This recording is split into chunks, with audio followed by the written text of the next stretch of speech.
You ready to go? Yes. Okay. Thank you. Okay.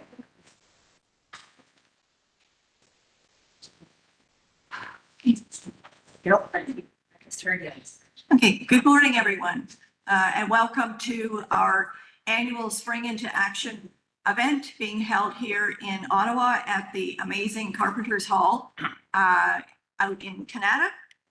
This is our second year having our event here, and we're really excited to get the day off to a good start. So myself and Sean McKinney, President of the Ottawa District Labour Council, we will be hosting today.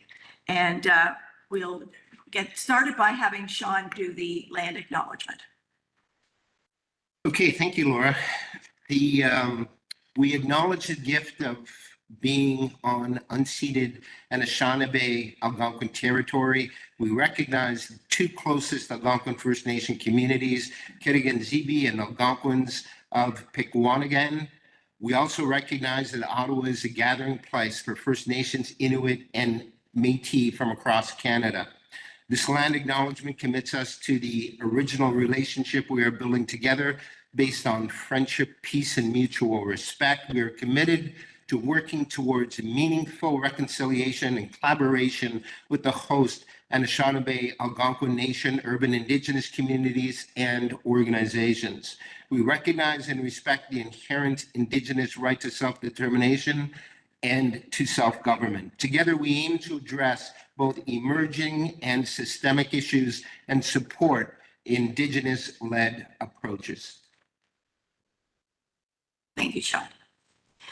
So my name is Laura Lozansky, and I am the chair of the local advisory committee for the Eastern Region OHCOW Clinic, which spans Eastern Ontario, and we have 7 labour councils in our catchment area. And along with Sean McKinney, will be your host for today. For the past few years, we've worked very closely with the Ottawa District Labour Council. They've been our major partner to organize, fund, and host the events, which we used to have them in person. We went hybrid during COVID, but we're now continuing the hybrid because it seems to be a good working model. So I'd like to take a few moments to introduce our LOC board members. Myself, Laura Lozansky, I'm the chair. Of course, Sean is here as the ODLC president from Ottawa. Paul LaHaye from OPSU from Algonquin College. Ben Trentlinger from Renfrew Labour Council, and some of our fabulous OHCOW staff, without which we couldn't not just host this event, but service workers in their workplaces across the province. So Kimberly O'Connell, who's the Eastern Region Executive Director, is here. Cheryl Baker, our Client Service Coordinator. Holly Houston, Occupational Health Coordinator. Tony Lee, Information Technology. And Tracy Edwards, an Occupational Health and Safety occupational nurse, is here. And then online, we have Leanne Feldman from ETFO, who's the vice chair of the committee. David Chesney, president and chair of the board from OHCOW and also from CCPE, and Caitlin Woodcock. Erin Smith is here from CCPE. She's a WSIB officer. Olivier Melanson, CCPE Young Worker. Debbie Scribbins, Community Representative. Anya Benacourt Del Silva, CCPE 503 and Health and Safety Coordinator. Jeff Leeper, City Councillor. Louise Langton, Cornwall District Labour Council. Nancy Ripley from the Leeds and Grenville Labour Council in Brockville. And Chris Gervais from the Workers' Health and Safety Centre. So we're going to begin with having David Chesney, who is the president of OHCOW provincially and chair of OHCOW's board of directors, say a few words. David has played a pivotal role in ensuring that OHCOW, its clinics, its staff, and LOCs are engaged and supported to carry out their very important work on behalf of workers in their workplaces. And David, we'd like you to say a few words of welcome to people. David's unable to get on right now, so we can go ahead and okay. Okay, so I guess David's not able to get on right now, but he'll come on later. So I'm just going to start with some housekeeping and then we'll get on to our really great presentations. So first of all, for those of you that are in the room, there are 2 exits, one there, and the bathrooms are through the door on under this exit here. Those of you at home, please take, or at work, if you're working virtually, please take the time to get up and move around. For WebEx, if you're having any issues or questions, please contact Kate Woodcote through the chat. Please note that the session will be recorded. And if you're having any bandwidth issues, please feel free to turn your camera off. You will be muted during the presentations and then the mute will be turned off for questions. The chat will be open 5 minutes prior to the end of each speaker's presentation for questions. You will also have the option to raise your hand if you prefer. I'll be monitoring the timing as we go along, and you should have received a link for a post-session evaluation. I will remind you again at the end, but this is really important. Every year when we do this, we do an evaluation to see how people enjoyed the event, but also looking for topics for the next year's event. So please make sure you fill that out, okay? Finally, there's a bio break for 10 minutes at 9:55 and an additional refreshment break at 11:35 a.m. And please be back promptly at 12:20 p.m. for the next guest speakers. So now I would like to introduce Kimberly O'Connell, the Executive Director of our Eastern Region OHCOW Clinic. Kimberly brings valuable knowledge, guidance, and expertise to our LOC, our Local Outreach Committee. Her energy and support always keeps us focused and looking for creative ways to help the clinic support the Eastern Region catchment area. Thanks, Laura. Thanks, Laura, and everyone. I am louder than Laura. How's the sound for folks online and in the room? Great. I think I don't need a mic for the people in the room. But we're so happy to have folks join us today for our annual Spring into Action. I did want to mention that we love this event because it sort of leads us into follows us from our long winter into our spring and weather, and also we'd like to promote our day of mourning events by the end of the month. So I really appreciate your joining us. So we're planting the seeds in the rain for the prevention to avoid, though we celebrate the loss, we want less of it. So I really appreciate all that you all do. Because every single person in this room is working towards that prevention effort. Workers, consultants, health and safety system partners, and you are very appreciated. So I will get on to business and introduce our first speaker.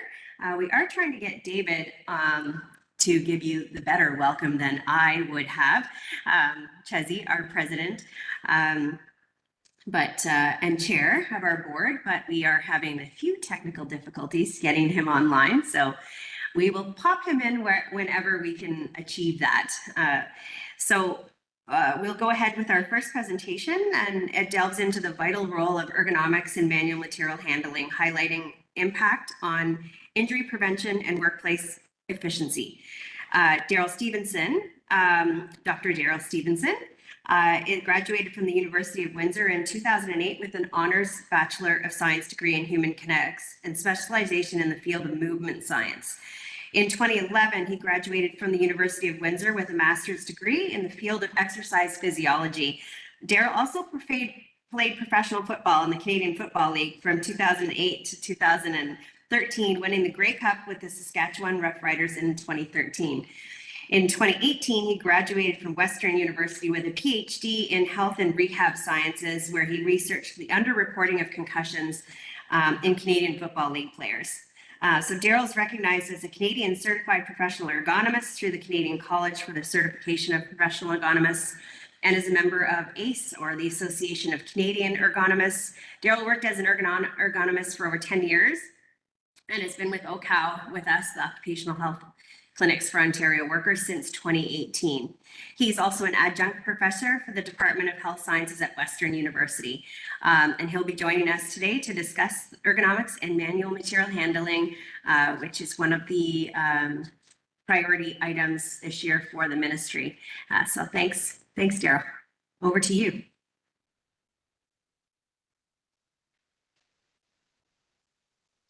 Okay, great. Thank you. And you can hear me and you can see my presentation okay? I think, yep. Okay, great. Yeah, so thanks a lot, Kimberly. And thanks for inviting me to be here and to speak today. And so again, I'm going to be talking about ergonomics and manual materials handling.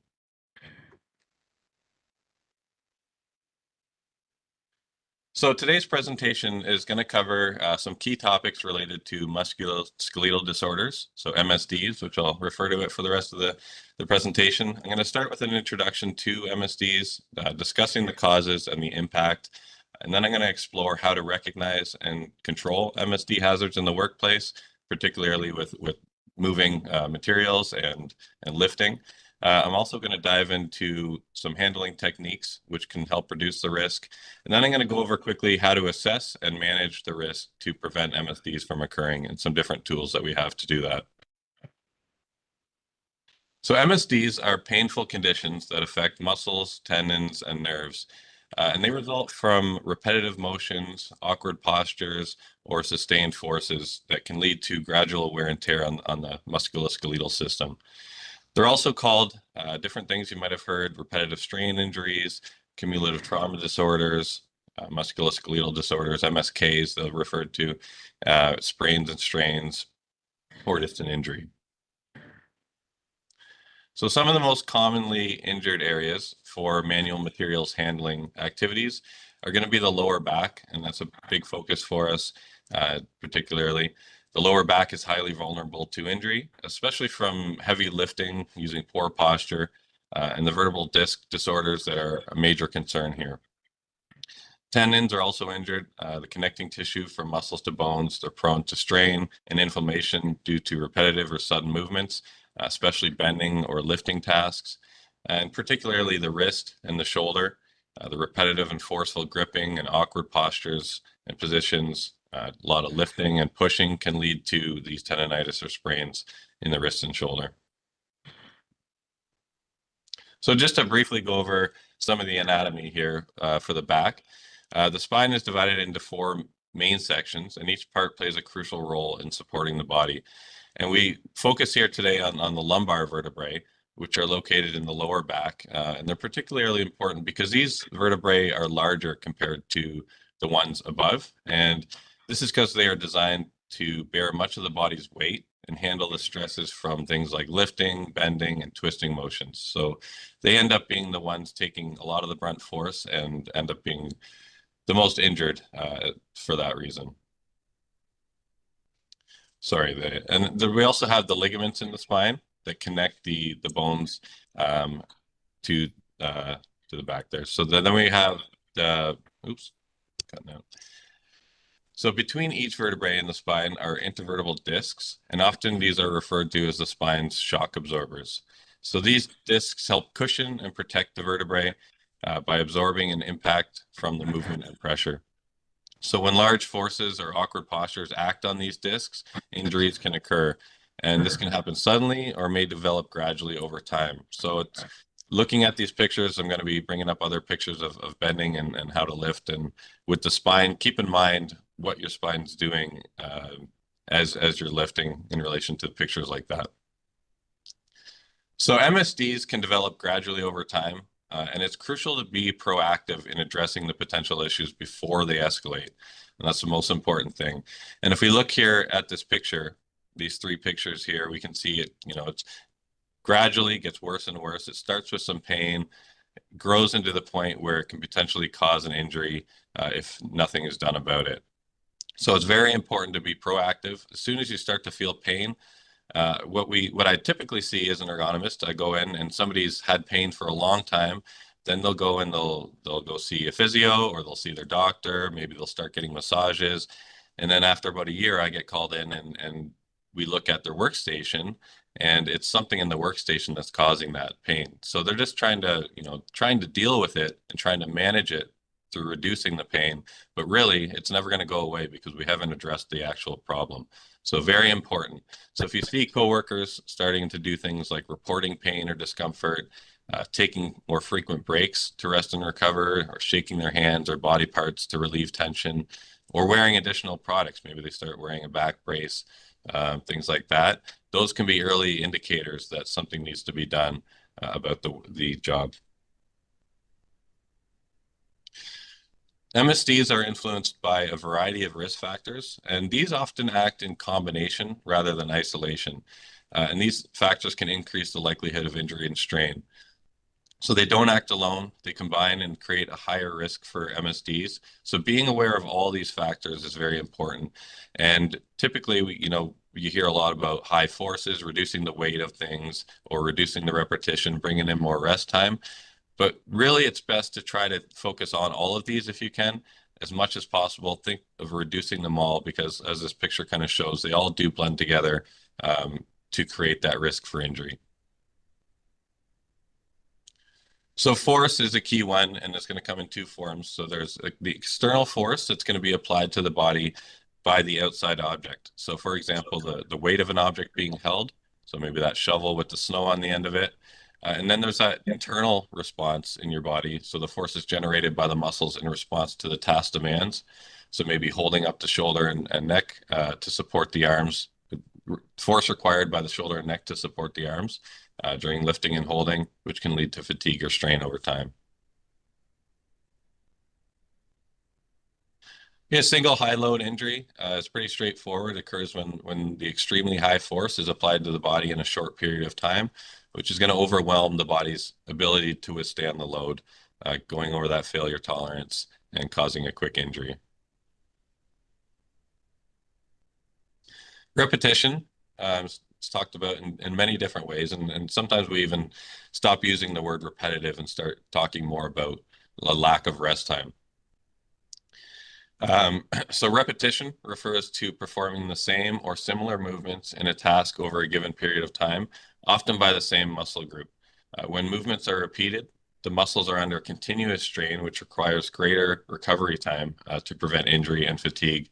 And without proper rest and recovery, this repetitive stress can lead to overuse injuries. So again, it's very important to create those rest breaks. As we can see here in this picture, as you're applying that constant repetitive load, that tissue tolerance is going to be reduced and down to a point where it gets close to being toward that failure area. So adding in these rest breaks will allow you to recover as you work there. So this highlights why recovery time is just as important as activity time when thinking about it and designing jobs or adjusting jobs.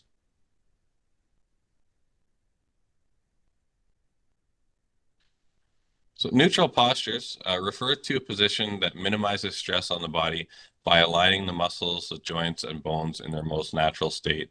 And this is going to be the safest and most efficient position to work in, as it's going to reduce strain on the muscles, the ligaments, and tendons, and allow them to function optimally.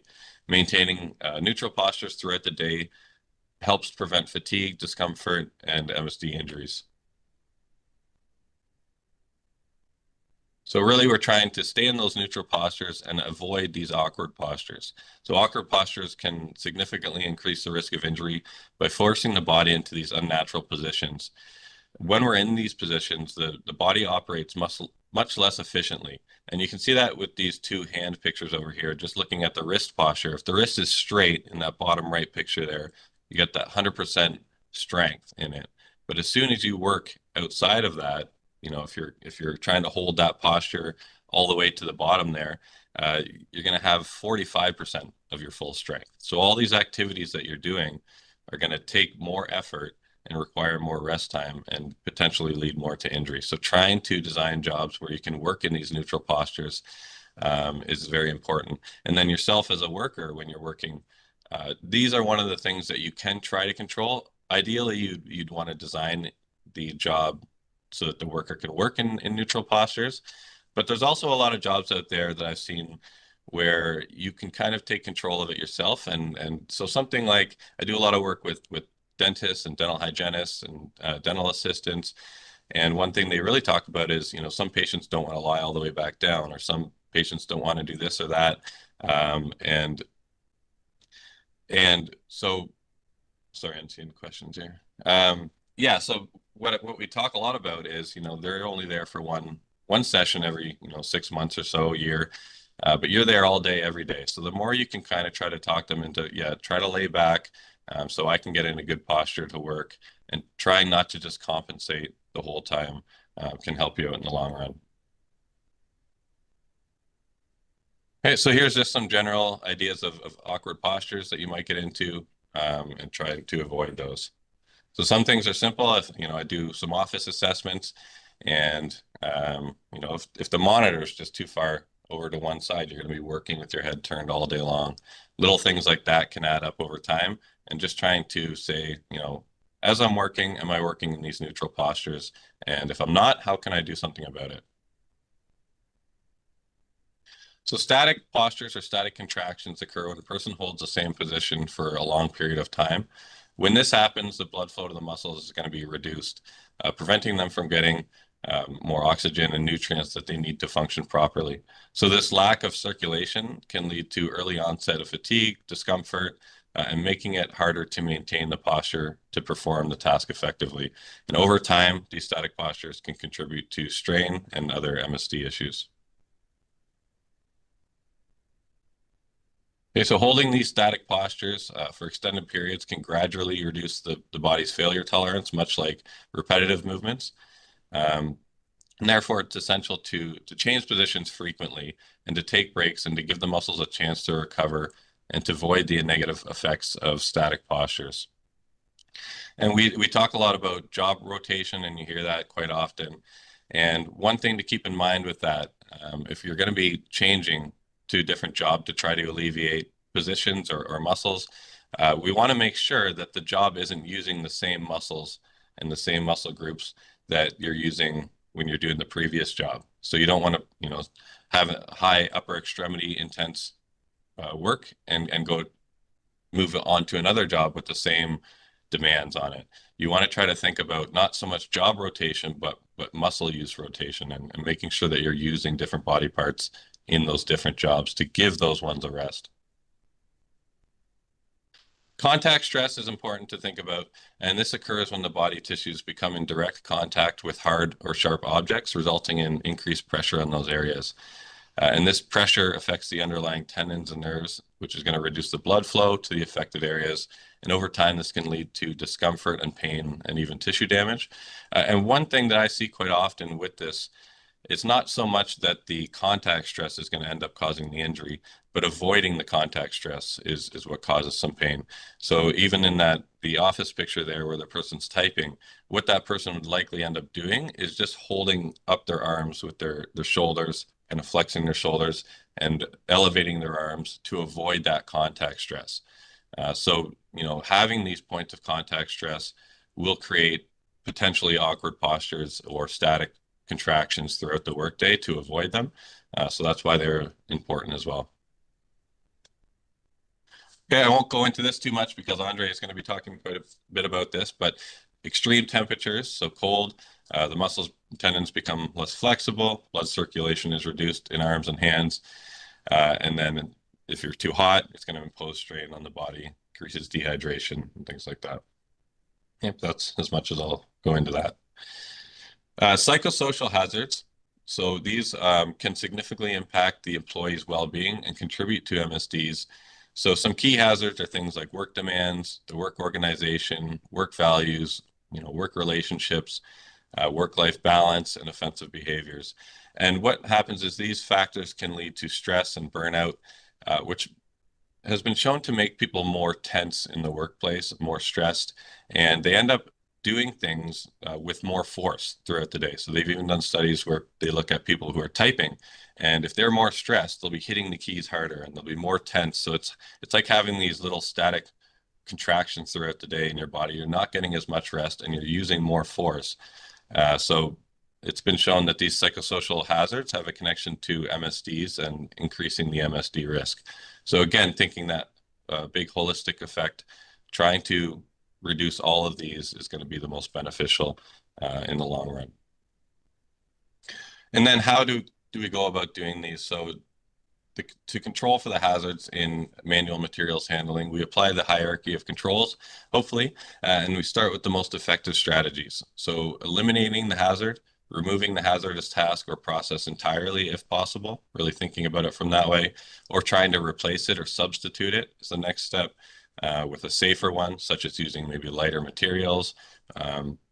We can try to isolate from the hazard, use barriers or automation in that one area that's more risky, more hazardous, to prevent exposure to the hazard. Okay, then we get down to things like training for the job rotation, and policies that can affect how much somebody's doing the job. Providing that training, some rotating the tasks, or implementing clear policies. And then we have personal protective equipment, and this is the last resort, and you use equipment like gloves or back supports to reduce the exposure and the forces that they're taking. And I'm going to be talking a bit next about lifting techniques, and I will say right away that these are down to the bottom of the list here. So, you know, we really want to think about trying to replace, eliminate, or isolate from the hazard first before we get into these training techniques. I see these kind of as a last resort. You have to do this job. Let's do it as safe as possible. But ideally, we should be trying to eliminate the hazards from the job itself. So can lifting techniques make a difference? Yes, they can. And I'm going to start this conversation. Usually I go through this and I talk a lot about the safe lifting and how to do, you know, the proper techniques for heavier lifts. But it usually gets brought up in the chat, and at the end of this, I go over some alternative lifting techniques that you'll do. And I will start out by saying that, you know, you're not always going to be doing a perfect lift. And especially if you have things like light weights, or you've been working somewhere for, you know, a long time, and people get used to doing things certain ways. And, you know, I'm not trying to tell everyone to go in and every time you have to pick a piece, you know, a 1 pound thing off the ground, that you have to do a perfect squat every time. You know, people bring up that would make them more tired, things like that. And there is some discussion around if somebody's accustomed and their body's used to doing things certain ways and that works for their body, as long as it's not super awkward and dangerous positions, then it's okay for them to do. But if you are lifting a new object, designing a new task, or doing anything heavy, it is important to think about these techniques.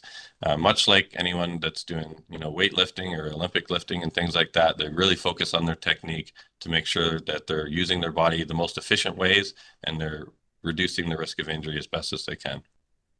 So keep that in mind as we go through these.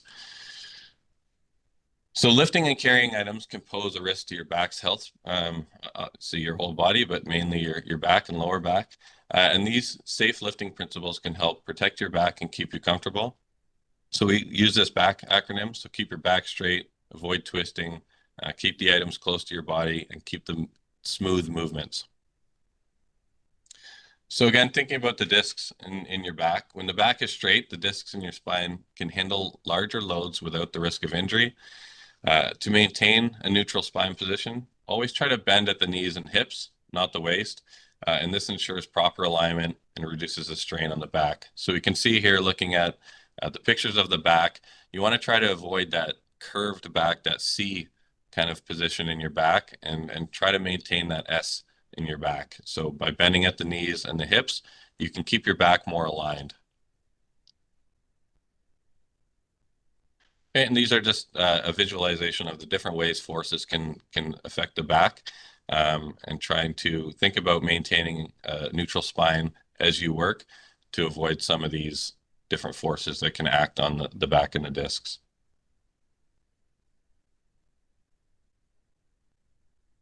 So a big one is going to be avoiding twisting, and the discs are a lot weaker when lifting and twisting. Always try to pivot your feet instead of twisting your torso when moving objects.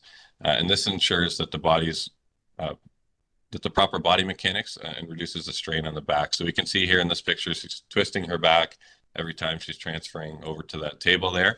And we want to try to avoid that. So one technique, especially if you're lifting something heavy, is to pick it up and then to just use your feet, move with your feet, keep your hips and your back aligned, and try not to twist it all, and try to move your whole body almost like a robot, but pivoting with your feet instead of your back. Always thinking about your back and how much use it's taking.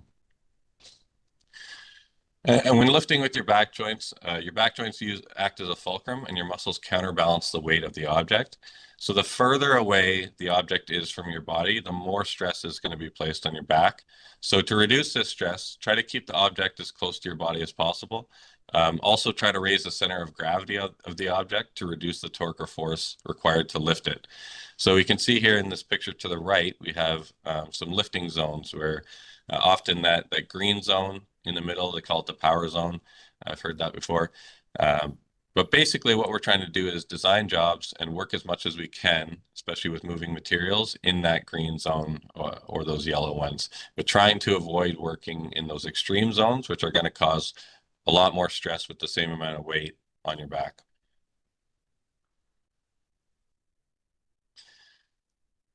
Okay, and then we also always want to keep your movement smooth when lifting. So try to avoid sudden, forceful movements as they increase the risk of strain on the discs. And similarly, do not release the force abruptly. Don't just drop the weight, as it can cause injury as well. If lifting with a partner, make sure to use clear communication so that there's no difference in the levels that you're lifting to ensure a smooth, coordinated movement.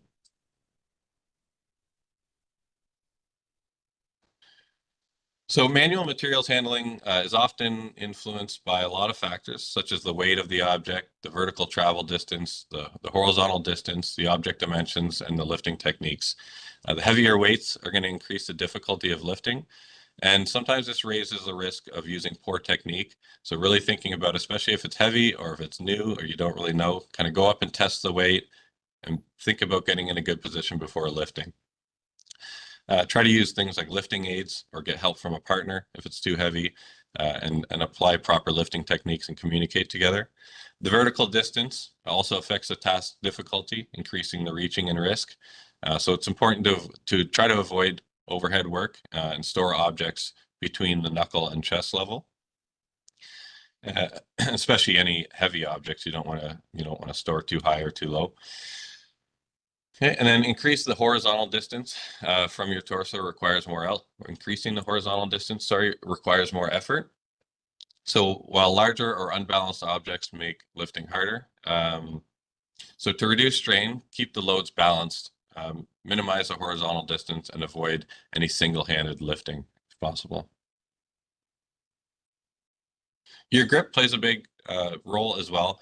So poor grip or coupling can further increase the injury risk. Always aim for a firm, secure grip. Additionally, be cautious with slippery objects or pinch grips and awkwardly shaped items. Gloves should be suited for the task, and that's an important one too. Gloves, it's important to get gloves that fit.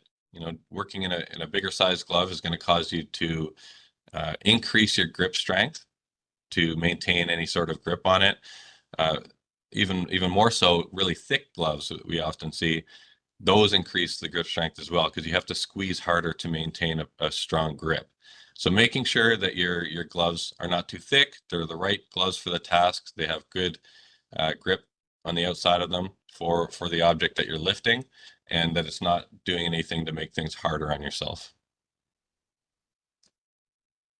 Okay, there's also many tools out there that can add to your grip for different objects. And there's lots of different ones out there, and it's important to kind of look around and see if any of these can be useful for the tasks that you're doing. One thing I will say about that though is that ergonomics as a term is not protected, and anyone can make any object. I can make a ball chair and say it's a ergonomic chair. It's not a protected term. So really doing your homework, trying to find other people that may have used it in your industry isn't a good one, or asking ergonomists what they think about the object or the tool, and trying to make a good decision about that. But there are some good ideas out there and some good tools that can help you lift different objects. So just quickly to go over controlling for vibration. Try to report poorly maintained equipment to your supervisor. Ensure good suspension systems, correct tire pressure when using forklifts and different vehicles to move. Make sure your seat has hydraulic dampers and shock absorbers to adjust to your weight and your height. Making sure you're set up correctly is very important. Try to slow down when driving over potholes or rough terrain. Take breaks and get out of the vehicle every hour to stand, stretch, and give your body a break from vibration. You also want to adjust your seat quite often to deal with the vibration in different ways. And then wear PPE when necessary to reduce the vibration. So there are some alternative lifting techniques, and I'll show 3 here. And it's actually Andre who's doing the next presentation, who's in these videos here. In some situations, the standard lifting technique may not be feasible due to the object or the task at hand. In these cases, alternative lifting techniques can be used to reduce the strain and prevent injury.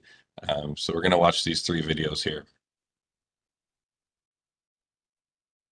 Use the partial squat lift for small light objects with handles close to knee height. Stand with the object close to your side. Place your feet shoulder width apart. Keep your back straight. Push your buttocks out and slowly lower yourself down to reach the object's handles. Prepare for the lift. Grasp the object and look forward. Lift upwards following your head and shoulders. Lift by extending your legs with your back straight, your buttocks out, and breathe out as you lift. Use the partial squat lift. This lift is used for bulky or awkward items at floor level. Put one foot next to the object. Keep your back straight, push your buttocks out and slowly lower yourself down onto one knee. For support as you lower yourself down, put one hand on a stool or on your thigh for support. Position the object close to the knee on the ground. Grasp the object firmly with both hands. Slide the object from the knee on the ground to mid-thigh.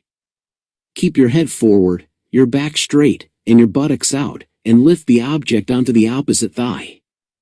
Put both of your forearms under the object, with your palms facing upwards, and hug the object to your stomach and chest. Prepare for the lift looking forward. Lift upwards following your head and shoulders. Hold the load close to your body. Lift by extending your legs with your back straight, your buttocks out, and breathe out as you lift. And these videos are on our YouTube, and there's a bunch more of them. I'm showing 3 of them here, but there are more of them. So if you wanted to use those for your workplace, they are on our YouTube channel. And you can see here with this technique, the tripod lift, what he's doing at the start here, by sliding it up his knee, he's raising the center of gravity of the object, again, before doing the actual full lift and squat up, and getting it into that power position before he does the lift there. This lift is appropriate for light objects that can be lifted with one hand. Place hand near the edge of a fixed surface if possible, to support your upper body during the lift. Keep your back straight and raise one leg as you lean down to pick up the object. The weight of your leg will counterbalance the weight of your upper body. Grasp the object firmly. Prepare for the lift. Look forward. Keep your leg raised as you start the lift. To lift, keep your back straight and breathe out. This lift is... Okay, and so I'll get into some pushing and pulling. So when lifting isn't an option, we can use tools like hand carts or dollies to push and pull loads. It's important to consider human factors like things like height, the strength, the age, along with the task demands. Things like the distance, the force, the duration. The equipment design is going to matter, the handle height, the wheel type, stability to affect performance. And then lastly, you also want to check the floor conditions and see what they are. Are we pushing over a carpet? Is it slippery? Is there slopes? And how can we avoid accidents? To protect your back, really try to move your feet, avoid twisting again, keep the load close to your body. A lot of the same principles apply, and maintain those neutral postures. If the load is too heavy, use a wheelbarrow, a dolly, or cart to stay safe. So to reduce strain, try to minimize the distance you're going to be pushing or pulling, relocating materials efficiently if possible. Also try to avoid pushing carts through crowded areas to prevent accidents. And whenever possible, eliminate pushing and pulling by using tools like conveyors, power trucks, lift tables, or slides to move loads more safely and efficiency. And I know I've seen some hospitals that use those pull carts there that they can attach multiple carts to. If they have policies where if they have to go down a long hallway, they have to use the cart and attach objects to it. So to reduce the force when pushing or pulling, improve your grip and reduce the load size. Take multiple trips as needed. Obviously, you don't want to take. There's a trade-off taking too many trips and making it too light or making it too heavy, but somewhere in the middle. And there's some tools at the end that I describe, the Liberty Mutual tables that can help you kind of decide that. Use dollies with low center of gravity and a wide wheelbase to improve stability and control. Ensure preventative maintenance is completed on the carts for smoother movement, making sure the wheels aren't full of clutter. A bigger wheelbase also helps. Finally, keep floors in good condition by eliminating bumps and cracks, and always try to wear proper gripping shoes for better traction. To optimize pulling and pushing tasks, try to eliminate one-handed movements where possible, and always use both hands for better control and stability. Provide adjustable handle heights. Will accommodate more employees. And a good one is just those long vertical ones that we see in that top right picture, which allow different height workers to use it efficiently and in neutral postures. Try to use ramps with a slope of less than 10% to make pushing easier and safer. Additionally, keep the load within our more powerful range from shoulder to mid-thigh to minimize the risk of injury. Again, trying to work in that power zone. When moving objects, try to push instead of pull for better efficiency and safety. So pushing helps better utilize your body weight, giving you more control and power over the movement. With pushing, you can also see the travel path ahead a bit better and not having to turn your body, reducing the risk of obstacles. And pushing allows you to use both hands and offers better stability and control. And finally, pushing keeps your spine aligned, preventing twisting and reducing strain on your back. So when performing a push task or a pull task, we want to keep our hands below our shoulders, closer to the waist height without bending at the back. This allows the push force to be directed through the lower back and allows us to use our stronger leg muscles to push. So we can see in that left picture there, if the force is going above your lower back, you're really going to have to be contracting your core, and your core and your back are going to be taking a lot of that force. When it's lower, more in that power push zone, you can use your legs more, and the weight, you don't have to control the weight as much with your torso. There is a bit of a trade-off with your shoulders, but also working in elevated shoulder positions isn't great either. So finding a good happy medium where you can push from that area going kind of through your lower back area there. Similarly, when you're pulling, same idea applies. We want to keep our hands below the shoulders to allow the force to come from our leg muscles and in a neutral back posture.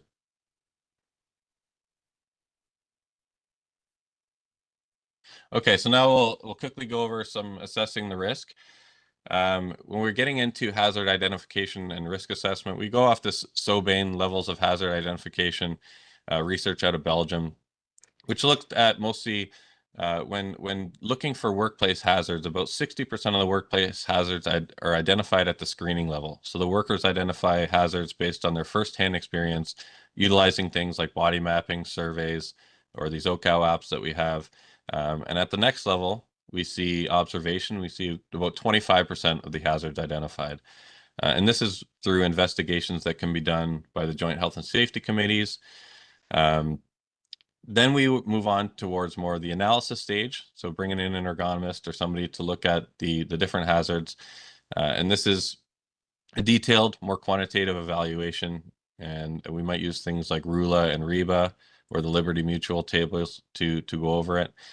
And then finally, the expert level, bringing in a researcher or somebody who's going to really investigate some sort of specific issue in a workplace or work.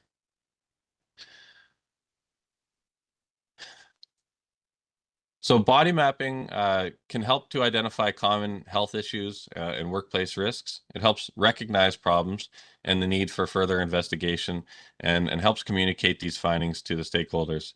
Body mapping is a simple visual tool whereby the worker marks their places of discomfort on an image such as the one on this slide here. So that's a quick way to evaluate, what might be affecting workers in certain jobs. Checklists are another way to go about it. And checklists provide a structured way to identify hazards. Talking to the workers to get firsthand insights, observing work helps to see how tasks are performed in real time. And finding checklists can be documented by taking notes or drawing diagrams and capturing photos. And they can help prioritize action by using findings to decide where to focus efforts. And actually, last week, we just released the quick exposure check tool on our website. And this is made for assessing exposure to risk factors for work-related MSDs. And this is now available on a website version, so you can use it from any computer or phone. And it also has a phone app through the Google and iPhone that you can download and use this tool. And it's very quick and just does a quick exposure check for these hazards. We also have Pain Point, which is available on the iPhone store. Right now, it's not on the Google. It was, but it needs some updates to go back on the Google store. But it provides a basic ergonomic assessment, displaying results on a body map. It basically combines a survey about workplace hazards and postures for MSDs, while also adding in a body mapping chart, and allows people to send that information to the Joint Health and Safety Committee or whoever's looking at it in reports that they can put together to create a document basically saying what's going on in the workplace. Similarly, we also have Hazard Assess, and this goes more outside of the realm of MSDs. It goes into things like chemical exposures and all different types. So it's got 12 different categories of hazards that you can report, and it's meant for that kind of worker level where they can go around our Joint Health and Safety Committee, take pictures of the hazards, put them in a nice PDF report, single out kind of what the hazard is, and then put that forward. So again, it's at that screening level. We also have Job Assess, and if you ever done a physical demands analysis, this is a lot like that, but with a lot more built into it. So Job Assess can be used to accurately and efficiently perform a job demands analysis. It can also be used to just look at a specific task. And you need a My OHCOW account first to create this, but these are free. So all the services and tools and apps that we have are all free, but you just have to sign up and register on the website. So this app allows users to select their unit of measurement as well as what they wish to capture in the assessment.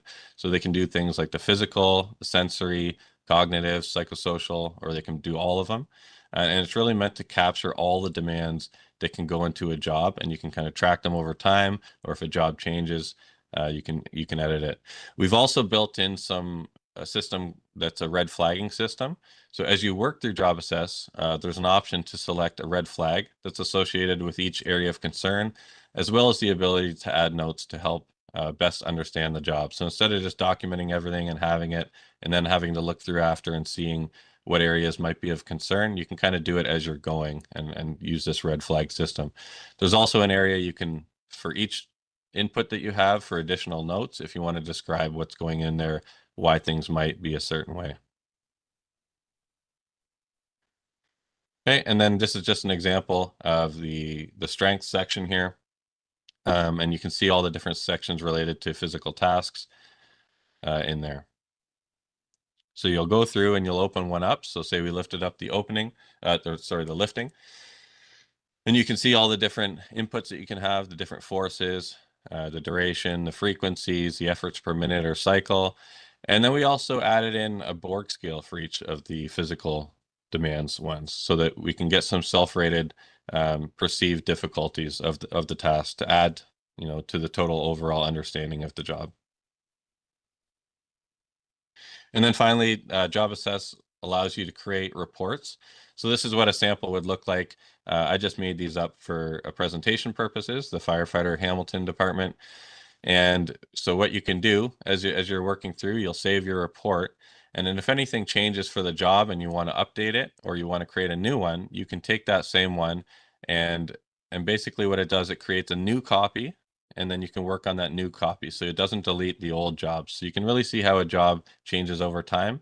And any workplace can use this service and save all their PDFs or their JDAs on here in different formats. You can use Excel or PDF, and there's a way to export them all in Excel and put them all together so you can compare different jobs and see all the different factors and how they align with different jobs.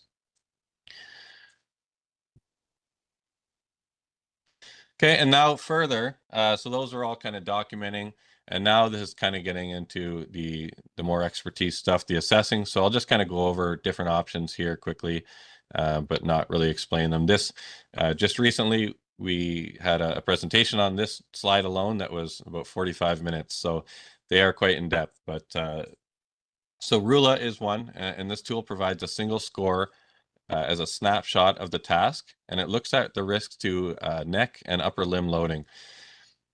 So it rates the posture, the force, and the movement required, and you basically go through and check off, you know, you take a snapshot of a posture and you go through and look and say, okay, they have this arm angle, this elevation, this much repetitiveness or this duration that they're using, and you put it all in, and at the end it'll give you a risk of the risk of an MSD score. So you can see that to the bottom left there once it all adds up. And it looks pretty confusing, but it's not too hard to use once you get used to it. And then similarly, there's the REBA, so Rapid Entire Body Assessment. Rula is just the upper body, but REBA does all of it. And I would suggest if you're doing just upper body, upper limb, I would use Rula, but REBA is also very similar and adds a total body posture check. Okay, and then finally the Liberty Mutual tables. So data is entered into this calculator, and I'll show a picture of that after. And the metric that is derived from this table calculator is based on the population percentile. So this is the percent of the population that can be expected to do a specific task without straining themselves or without becoming unusually tired, weakened, overheated, or out of breath. This score can be calculated for lifting, lowering, pushing, pulling, or carrying tasks. And this tool is free and available for everyone at the link above. So musculoskeletal pain or injuries do not occur only because of the severity of the task parameters. So it's important to remember that. Based on this, the task should not really be evaluated just based on these population percentiles.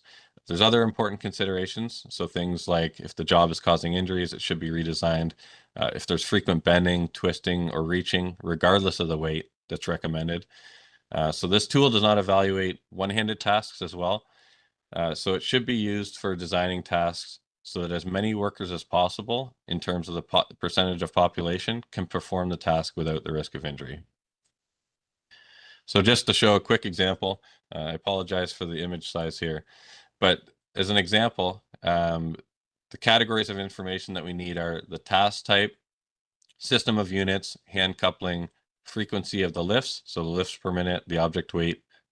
We need the start hand height, the end hand height, the start hand distance, and the end hand distance. And then we select calculate, and at the bottom and in the box to the right, you'll see the population percentage capable of performing that task. So we can see that it says 71% of the male population and less than 1% of the female population. So in this case, this would not be considered a safe task, and we would want to redesign it. Okay. Okay, so that's it for everything. If you have any questions, please ask me them. I think there are some that popped up in the chat there, but if you have any more information or more questions, you can definitely email me at dstephenson@ochow.on.ca. Thank you.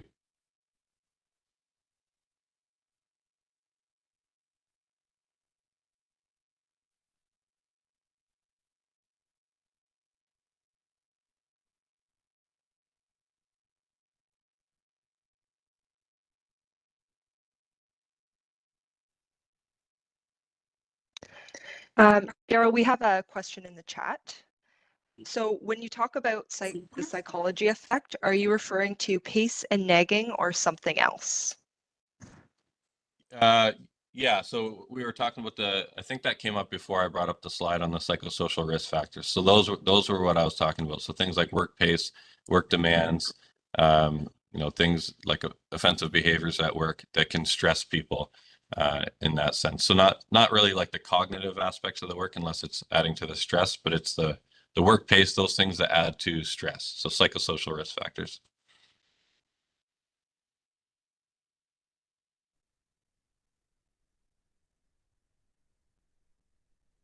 Perfect. All questions have been answered in the chat. Okay. Yeah, if you have any further, just feel free to email me whenever you want.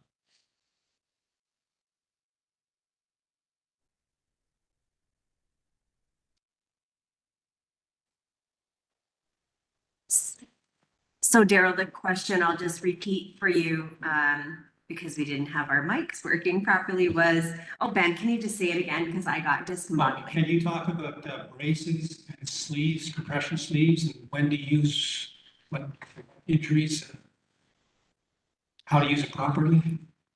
And also Yeah. how to use a shoulder brace. What was the last word there? Use a shoulder brace. Shoulder brace. Well, so braces, we tend not to, so I get asked this question quite a bit, actually. I get workplaces that say, we've had people with back injuries. Should we put everyone in a back brace? And we definitely generally say no. That's not the way to do it. The way to do it is to try to redesign the job. If you're getting to the point where people have to wear braces for a specific job, then the job is too risky. It's definitely not the way. You don't want people relying on braces. And there's been some, I think Trevor has a study that he's seen that, and I think it was Home Depot or Home Hardware, where they had people in back braces and it ended up causing more issues. But braces are for when, people have specific injuries and they go to their physiotherapist or their doctor and they wear them for their own specific reasons, but they're generally supposed to be in the healing process at that time. So wearing these braces is kind of masking the issue, I think, and we want to try to avoid that if possible. This should kind of be the last resort.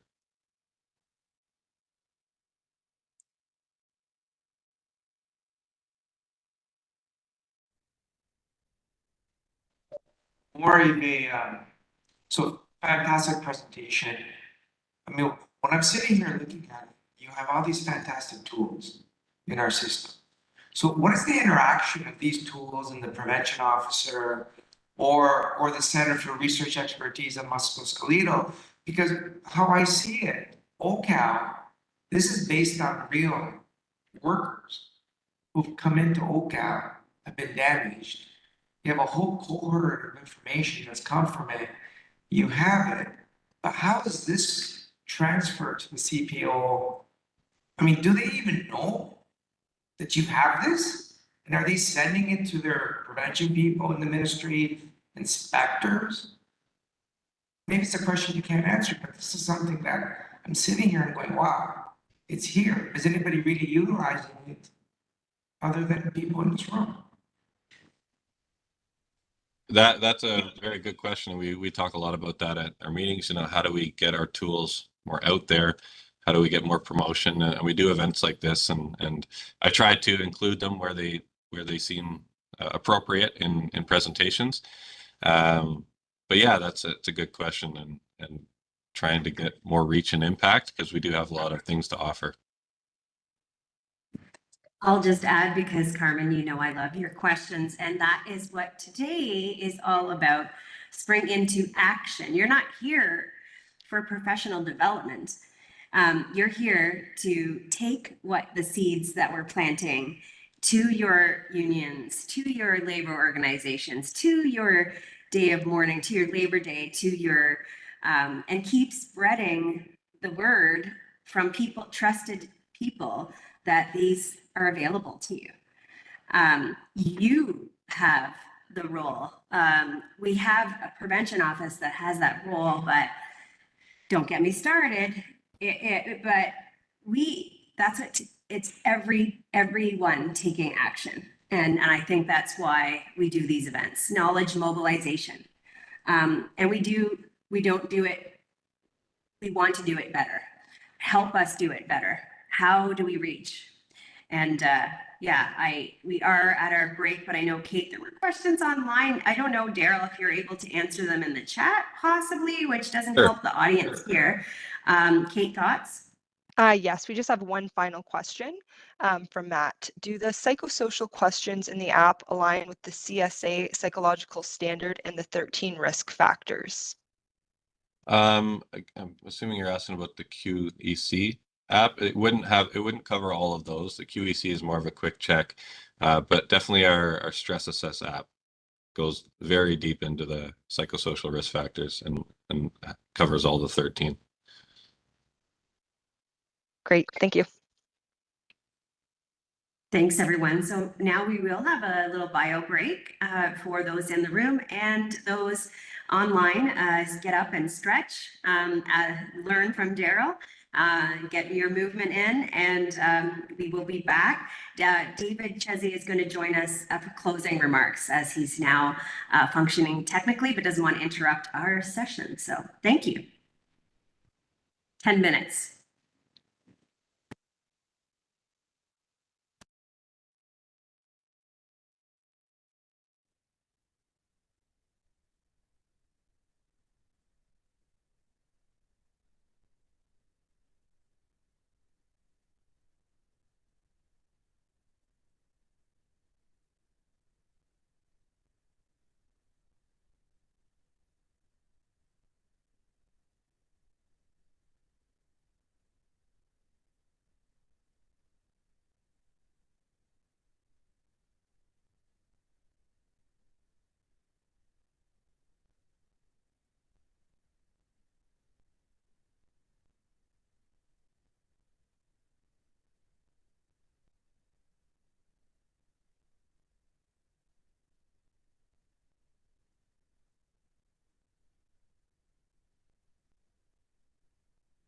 Yeah, And unmuted. so he's got to find my presentation. Oh, you don't want to stay in that? No, no, no, I'll take it out. no, no. I Oh, don't I'll get want it. to get in trouble.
Uh-oh.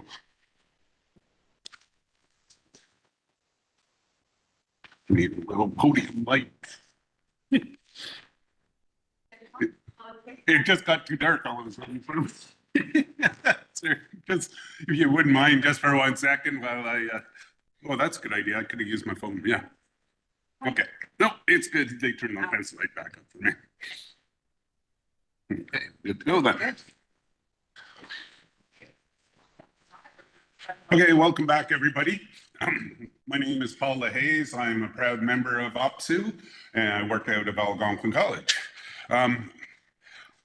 Our next presentation is going to be a review of how OHCOW heat stress prevention information designed specifically for migrant or temporary foreign agricultural workers, and discuss how OHCOW outreach workers have distributed and used these resources with workers across Ontario. In addition, review a pilot project that has helped Ontario migrant agricultural workers take temperatures and humidity measurements inside their employer-provided bunkhouses during the summer, and some concerning data that has been collected.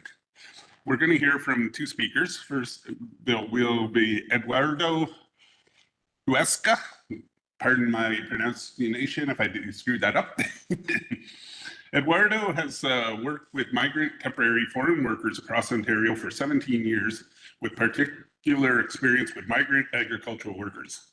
He is a project manager with the Occupational Health and Clinics for Ontario Workers, and currently manages OHCOW's 2 migrant worker projects, including OHCOW's federally funded TNO-WSS project, which focuses on work with temporary foreign workers in Eastern Ontario and the Ottawa region.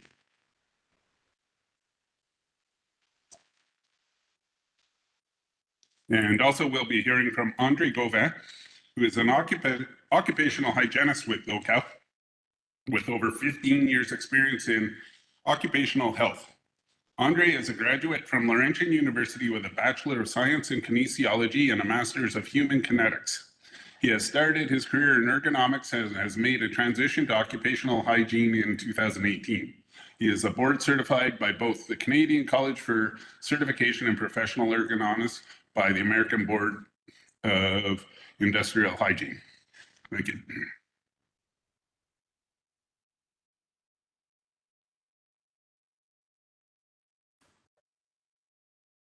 Thank you. I'm just trying to share my screen here. Let's see if this. And we've the presentation just a little bit. So Andre's going to start more broadly talking about heat stress, and then I'm going to kind of end with more kind of our applied work with migrant agriculture workers. All right. So can you see the presentation here? Same one I'm seeing, addressing heat stress in agricultural workplaces. All right, perfect. So like Eduardo said, I'm going to start, I'm going to kind of introduce the heat stress toolkit. I'm sure a lot of you have seen it already, but we'll just go through it briefly. And then Eduardo is going to talk about the agricultural workplaces and the case study that they did last summer. And we'll go through a bit of data afterwards. Hopefully we have time for that. It is, so I have quite a few slides and I'll be going through it pretty quickly. But again, like Kimberly said, we're trying to promote the toolkit as much as possible. So having you help kind of bring it out to everybody, that'd be great. So let's get to it. So what's our current situation, right? So basically what happened with the MOL, we had a proposed regulation, we provided submissions, and they decided to keep the current legislation, which is section 25(2)H, to take every precaution reasonable in the circumstances for protection of the worker. So they're saying that, you know, we trust employers to do the right thing. So hopefully that happens. But there is also the new challenge of climate change and awareness and wildfire smokes, and then temporary foreign workers. So again, you know, we have all these agricultural workers coming in for temporary work, and how are their conditions? And so we've had a lot of experience with the other heat stress tools from the Occupational Health and Safety Council of Ontario, which we kind of brought everyone back in to develop the heat stress toolkit. And there was an opportunity with funding to update, so that's what we did. And we also had experience with evaluation of health and safety interventions through other HSAs and work groups and unions and things like that. So we've used all of this to put into the tool. And this is kind of what we ended up with. So the Ontario Government Climate Change Report. So just to talk about a little bit about climate change and what's going on. So in the 2023 report, they're saying that we had an average of 8.6 to 9, let's say 8 to 9 days above 30 degrees Celsius. Looking at our three major cities in Ontario, Windsor, Toronto, Ottawa, kind of spread more southern than where I'm at in Sudbury here, but we had a lot more days than 9 days of 30-degree weather. So they're a little bit behind on that, I think. And you can see just from that, from what they're seeing to compared to the data that we have, climate change is a real thing. It's actually, we are seeing a lot more days above 30 degrees Celsius. So we have the toolkit available now. It's been available for about a year as of this month, actually. So I suggest you go take a look at it. We have the 3 guides here. So the prevention tools and strategies, the heat stress monitoring guide, and the heat stress awareness guide. We'll go through a little bit of more of the prevention tools and strategies. The awareness guide kind of looks at, kind of tells all about heat stress, right? What is heat stress? How does it affect you? Goes through thermoregulation of the body and different things like that. It also goes through chronic effects of heat. So it'll talk about different conditions that you can have through chronic effects of heat or chronic heat exposure. And then the monitoring guide kind of goes into physiological monitoring, whether it's with wearable tools or surveys and things like that. And there's some tools in there that you can use, different surveys that are available in that guide. And then the prevention tools and strategies, we'll talk a little bit more about that here today, is how do you measure that, basically? And what are the strategies to move forward with heat stress? So our target audience when we developed this was, who are we trying to reach and what are we trying, or what do we want them to do, not just know? So this is kind of where the prevention tools and strategies guide is. They have that one booklet they can grab, and it's a summary of both the other guides, a little bit more focused on measurement and what on tools that people can use, right, to actually measure and make change in the workplace. So the direct audience was those supporting, protecting heat exposed workers. So that includes employers, managers, supervisors, fellow workers, joint health and safety committee members, health and safety representatives, and the workplace union as well. So obviously union, employer associations, and health and safety professionals will find this information useful. And because it was originally a project requested and produced by the OHCOW committee, we made sure that we re-engaged everyone. So we had the Ontario Health and Safety System partners, the Ministry of Labor, unions, and the OFL included in all of our meetings for the heat stress toolkit, to make sure we have everybody's input and that we're addressing everyone's concerns. So the fundamental principles are to de-technologize. So we want to make sure, we want to promote the fact that people kind of already know when their bodies are warm, right? And they don't really need all these expensive tools to tell them that. So, listening to your body is good. The thing is, you need to make sure that people are trained for that. So supported self-regulation. So ideally, this is, the goal is that workers are able to detect signs and symptoms and would have the resources and freedom to respond appropriately. So although this is always the practical solution in all workplaces, but most of them, if they're feeling hot or feeling discomfort, they should be able to take a break and self-regulate. So in this toolkit, we provide a simplified TLV-based tools. So similar, well, it is basically the HumidX tool. So that would be the simplified, but we also go through the other tools as well. And then recognize self-calibration. So after a period of time closely measuring, workers tend to self-calibrate unconsciously. So they can actually accurately guess based on how they're feeling what heat stress interventions are needed. So whether they need water just to take a break or sit in a cool area, people know how they feel. That is the best measure is, recognizing the signs and symptoms. So if you do recognize that you're having some signs of heat stress, go have a break. And then you also have the last resort, which is medical monitoring. So this is collecting medical information, and it requires a lot of confidentiality agreements and things like that. But this could be, this would be used in situations where, we actually did something in greenhouses before, and they had to actually have someone monitoring them at all times because they were wearing Tyvek suits when they were spraying chemicals or pesticides and things like that. So, they're not even Tyveks, they're fully encapsulated suits. So they needed to have somebody monitor them at all times. And they had a work rest schedule of, 10 minutes maximum work for 50-minute break. So with the prevention tools and strategies, we took this layered approach. So we went from more simpler to more frequent, or more complex and less frequent. And then that is pretty well, you have your supported self-management, which is your optimal situation where workers are able to, recognize signs and symptoms and take breaks as needed.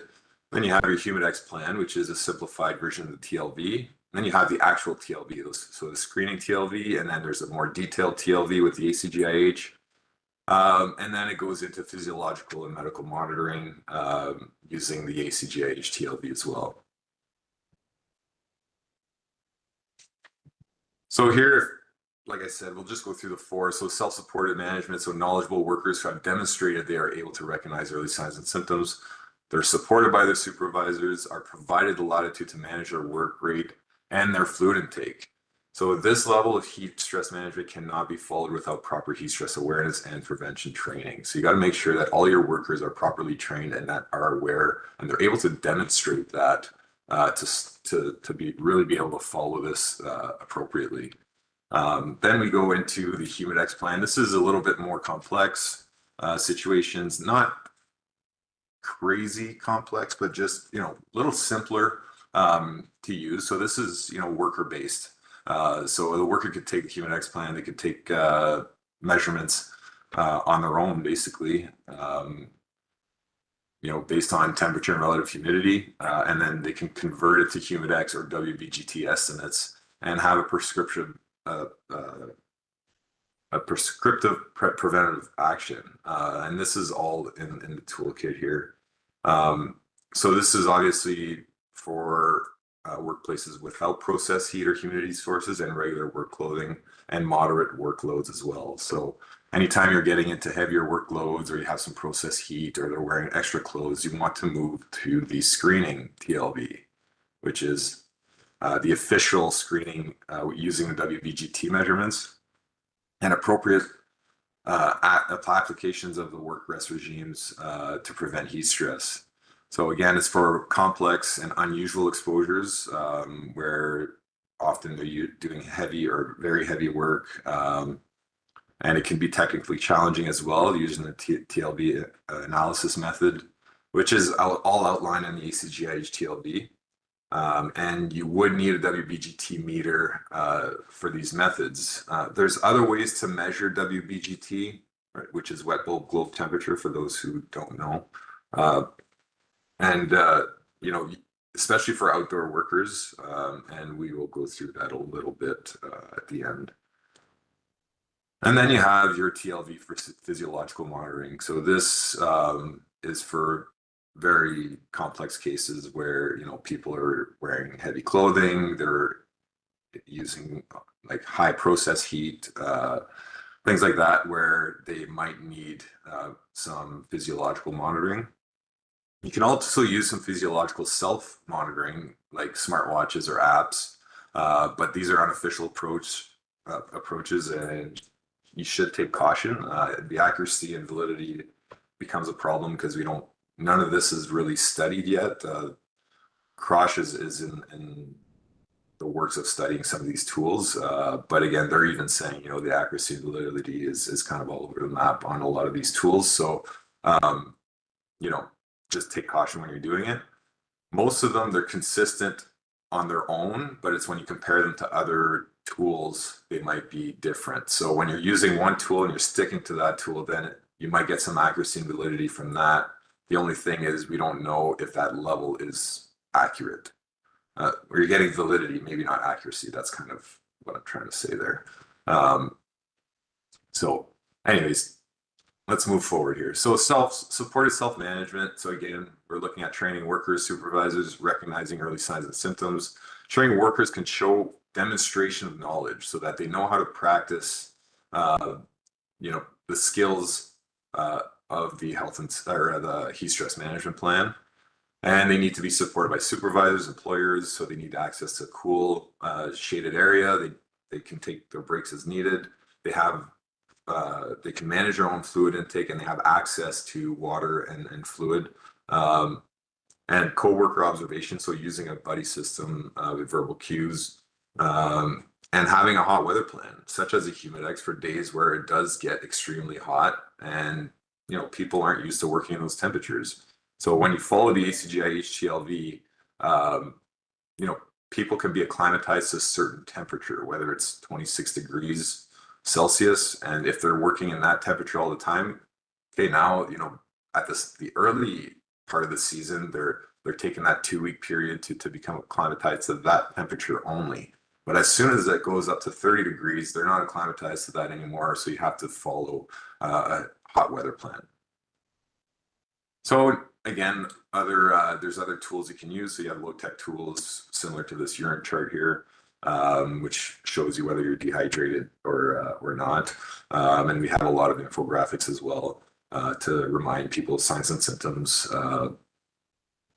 Just to, you can post that on your bulletin boards or washrooms, things like that, to keep workers reminded. So here again, we go through for the supportive self-management. What are the training? What is the training, right? So you have your health effects and first aid. So they need to know what the health effects are. So heat edema or swelling basically in your hands and feet, heat rash, heat syncope or fainting. This usually happens earlier on in the season, typically after you ate a meal or something like that. Then you can have some heat cramps, and it's usually in the muscles that you're using. And it's a lack of electrolytes. That's kind of what's happening there. If you have less electrolytes feeding your muscles, then they can cramp up. Dehydration, then heat exhaustion, heat stroke, chronic health effects, heat strain carryover. So heat exhaustion and heat stroke, they're obviously the more severe symptoms of heat stress.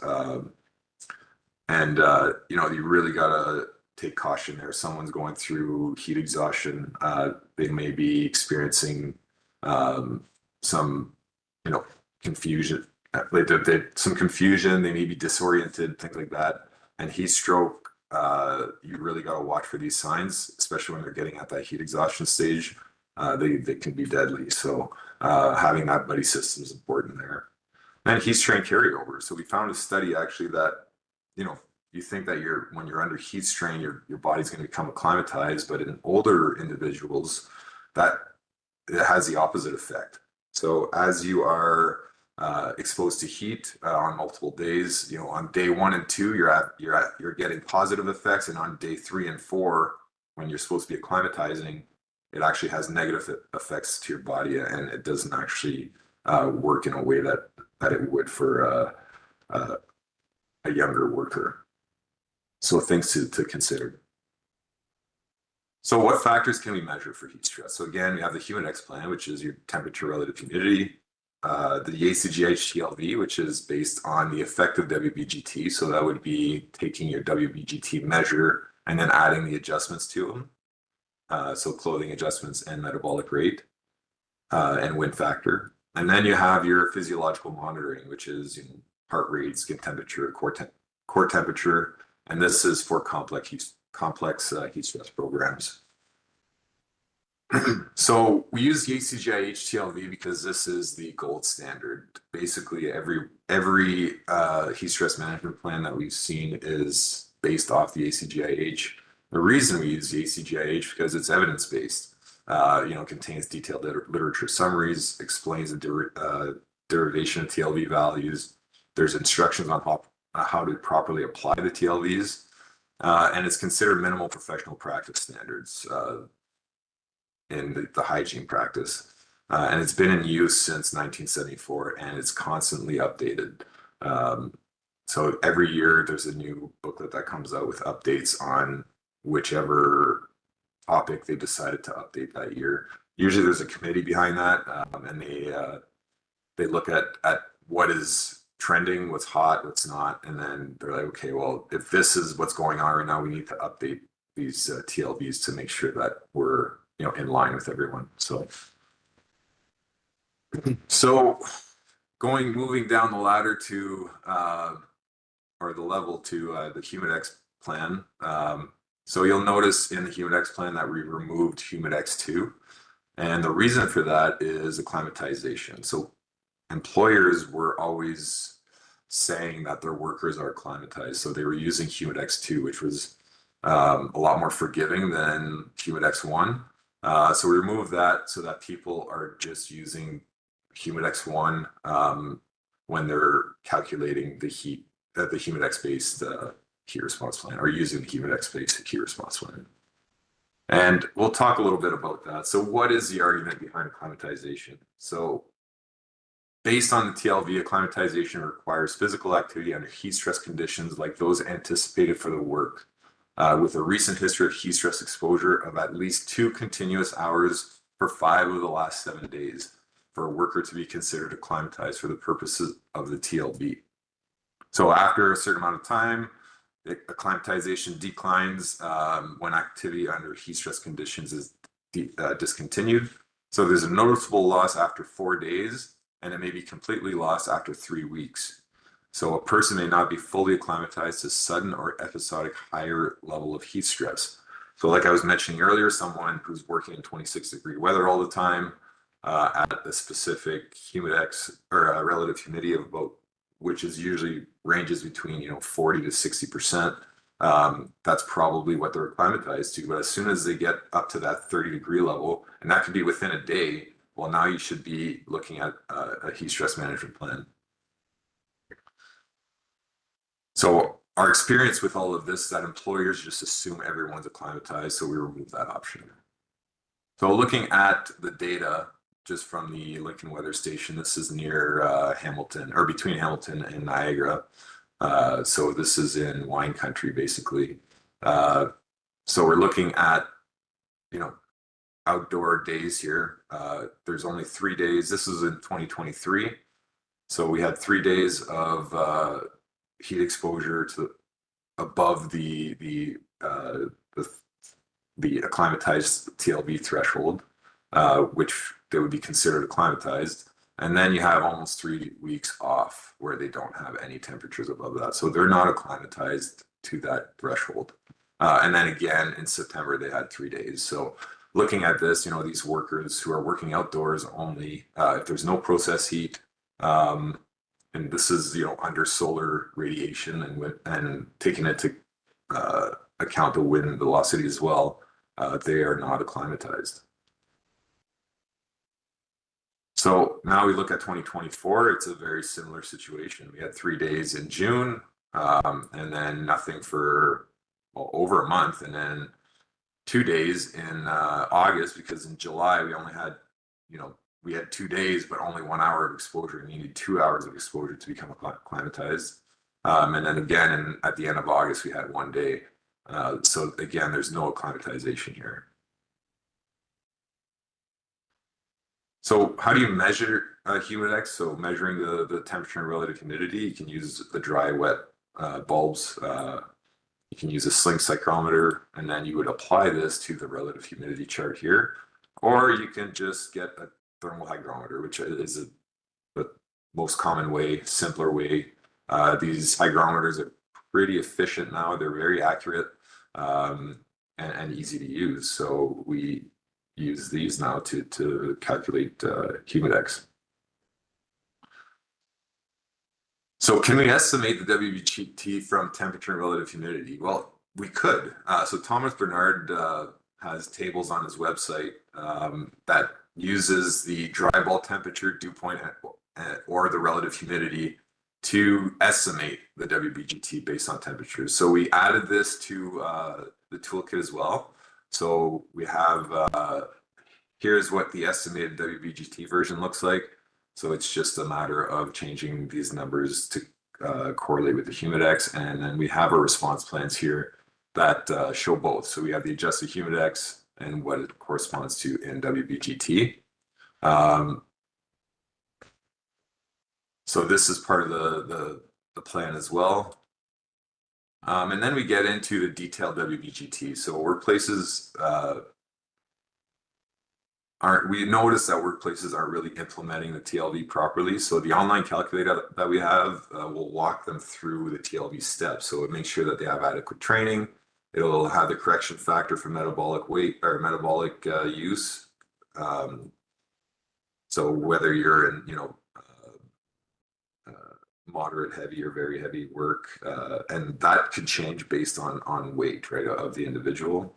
And then it includes the outdoor sun or indoor factors, and then clothing adjustment factors, your climatization level, and then it notes the difference of those who are biologically female at birth. So thermoregulation is a little bit different for women, and that's due to their menstruation cycle, and then as they get older, menopause, and then their pregnancy as well, right? If they're pregnant, their body runs warmer than a typical individual. So the ACGIH TLV is recommended if you are acclimatized for working with process heat, heavy or very heavy workloads. Again, when you're using the detailed WBGT, you need to go through all the steps of training, metabolic correction, process heat or outdoor sun, and clothing adjustment factors and acclimatization. So when you're using the screening criteria, you need a measurement of the WBGT. So you're supposed to have the machine and the knowledge and training to do that. So it becomes a little more complicated at this point. So not anybody can do this. Typically, you have to bring someone in who's trained on the equipment. You have to consider the clothing adjustments, and that's why it's called the effective WBGT. So you're adjusting for metabolic rate and clothing, and then you determine your acclimatization, and then you would add that to your table 3 here. So basically, you have your light, moderate, heavy, and very heavy for acclimatized workers, and then unacclimatized workers. You'll notice quite a big difference in the WBGT and what you should be applying it to. And these values in the table assume an 8-hour workday and a 5-day work week with conventional breaks. So it's not looking at people who are working 12 hours. So you'd have to adjust for that. So the metabolic rate issue, like I mentioned earlier, it does look at the weight. So this is something new that they added to the TLV in 2022. Well, actually, it was always in it, but they've actually put more emphasis on it in 2022 because people were applying this wrong as well. So they weren't actually calculating the ratio of the body weight. So this is estimated on someone who's 54 or 154 pounds.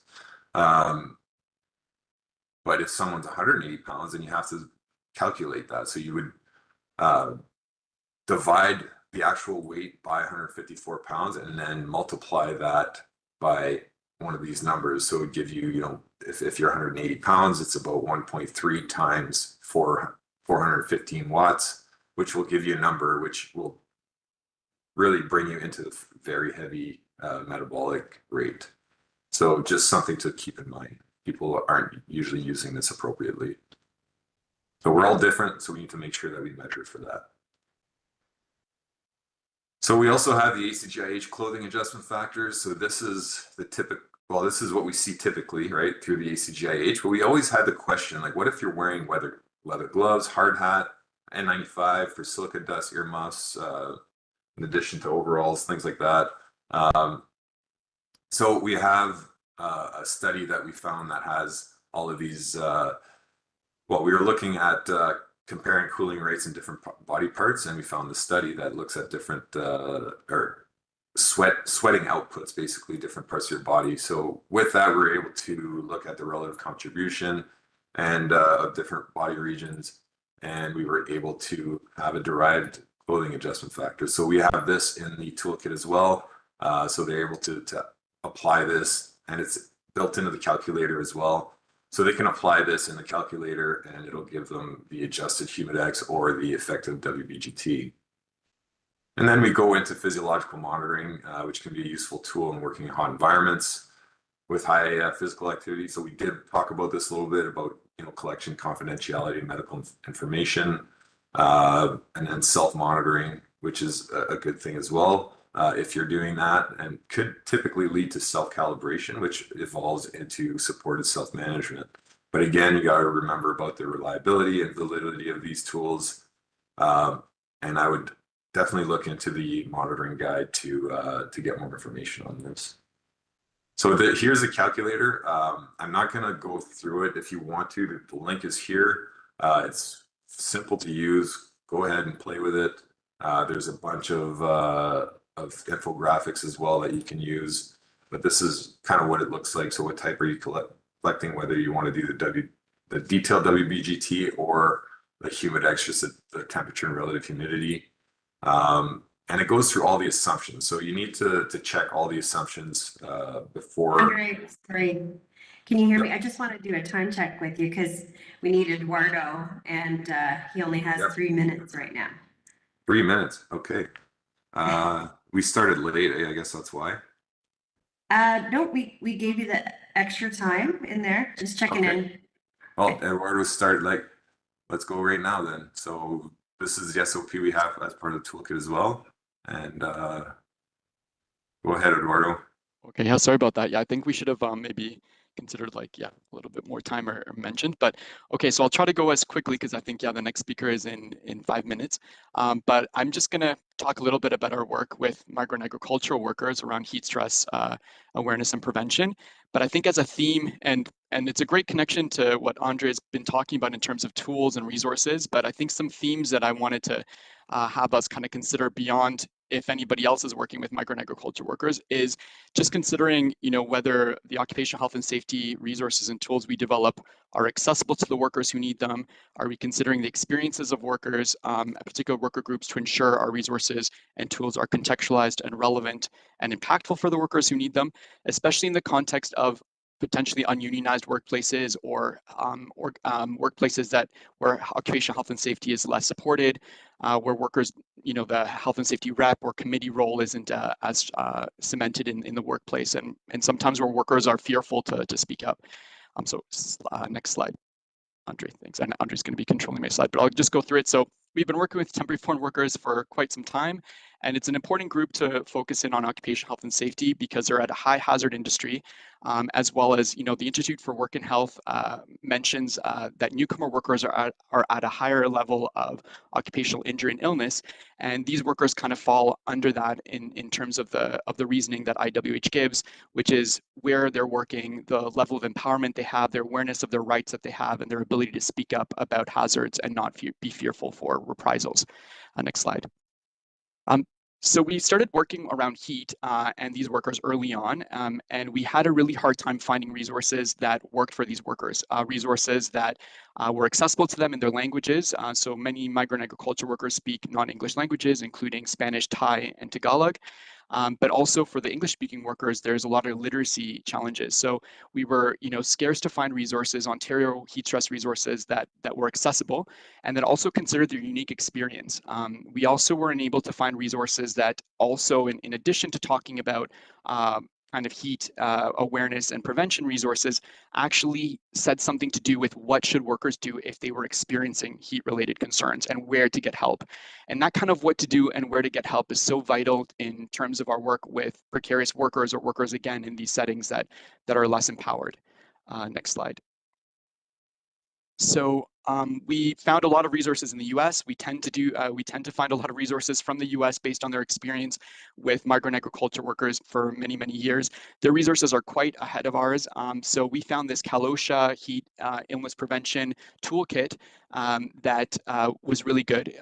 And next slide, and I'll kind of then just mention, so there was a bunch of resources from supervisor checklists to worker educational resources, and we really were blown away by these resources. And this was early days before OHCOW's heat stress toolkit, before our other infographics on heat for migrant agriculture workers.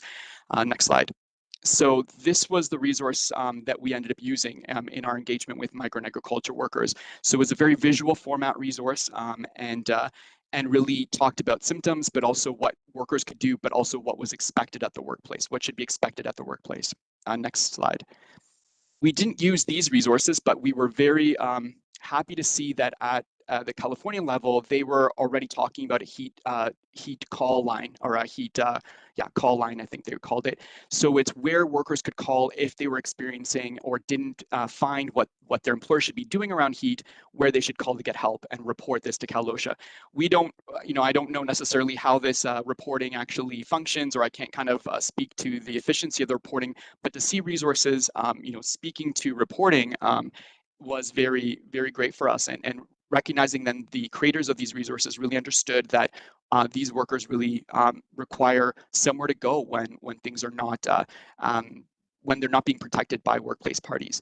And here you had a whole kind of guide on how to report a problem to Kalosha. Even as a community organization, it spoke to how you could help workers, agriculture workers, report. Next slide. And so we did 25 workshops for migrant agriculture workers on heat stress between 2012 and 2014. And we handed out, these are the regions where we did them, and we handed out that resource I mentioned. And next slide. We also asked workers who participated in the workshop about their experiences around heat exposure at work, and we collected the responses. Next slide. And so some of the, there was positives and negatives. They talked about having access to water and being able to frequently drink water. But for example, shade was the number one issue, that they could not find shade in the field to take breaks and cool themselves down. That kind of was always kind of something that mentioned. They hadn't received training. They didn't know what to do in a heat stress or heat stroke emergency. So there's definitely gaps that we identified. Next slide. And maybe next slide too. So we took this and we made it into an employer-facing resource to try to get employers kind of understanding what was missing and the things that were happening, the positive things, but also the negative things. We also ended up tweaking our workshop based on the findings from workers. So for example, workers noted that they experienced sunburn. And this was a kind of misconception that was in a lot of understandings around people with black and brown skin, but workers openly told us a lot about sunburn to the back of the neck, their face. And so we started giving them tubes of sunscreen and talking about sunscreen use, because that was something that they noted they hadn't received much information about. Next slide. Maybe I'll, next slide too, then I'll just skip through something. So we received, so all that previous work was through our core funding through the Ministry of Labor, but recently we received federal funding to hire an outreach team. And I can't speak more about such amazing work that that our outreach teams are doing. So we hired community members that have experience working with migrant workers and who themselves reflect the cultural communities of these workers. So this is one of our team, and next slide. And next slide. And this is our second team. Next slide. So through their support and through support from our occupational hygienists, we created a heat stress infographic for first outdoor agriculture workers. And I won't get too into it, but we really focused on key kind of components. Again, sign and symptom recognition, heat stroke symptoms. So really knowing that this is kind of now an emergency, but also again, what to expect at the workplace and what should be happening, and in trying to communicate empowerment of workers within the heat stress kind of hazard identification and searching for solutions. Next slide. We then created a hydration infographic. Next slide. And then a greenhouse infographic, just to focus in on the agriculture workplaces that were greenhouses. And next slide. then when the toolkit came, when the work with OHCOW's toolkit came, it was great. It just added a whole bunch of more resources to our repertoire that we could engage workers on. And next slide. I specifically helped focus in on this empowerment infographic where we really did try to talk about what workers could do if they encountered heat stress related concerns, and from talking to each other to talking to their workplace parties to then escalating it beyond the workplace if things were not. And unfortunately, you know, through John Odak, one of our Hamilton hygienists, we did put this, you know, some reference to, unfortunately, when workers have faced reprisals in Ontario, many don't end up getting their job back, is based on this literature that John identified for us. So we did say, you know, that this is tricky in recognizing that part, and then we did include some legal clinic information. Next slide. So we achieved this as some reporting from 1 quarter of last summer, and we got 2,064 print resources on heat stress safety that included our regular infographics and the heat stress toolkit directly to the hands of migrant workers. This is one of our team. The other team did very similar numbers, and we got about 300 water bottles, reusable water bottles, to the hands of migrant agriculture workers across regions too. And then I'll skip and maybe just 1 minute. And then I'm done. Sorry, I don't mean to eat into the next presenter too much, but so these are just pictures of that outreach. We're really on the ground. Our outreach workers, again, just do amazing work. And the next slide, maybe just to the last one. And I'll share my presentation where you can kind of look at this at your own time. So yeah, upcoming season, we're hoping to do more of these workshops and translate more information. And then maybe, yeah, the case study that we're not going to really mention, but one other issue that, or next slide, sorry. One of the issue that we really looked at was now we're seeing kind of a double burden of heat exposure to migrant workers. So next slide. We heard from workers that their housing, the employer provided housing, was reaching temperatures that were concerning to them. So we actually helped a worker, first one case of worker, we provided them an AirNet CO2 monitor and heat and humidity monitor, and we helped them measure temperatures. And this went really well in the sense of the worker felt empowered. We found some concerning temperatures in their employer provided housing.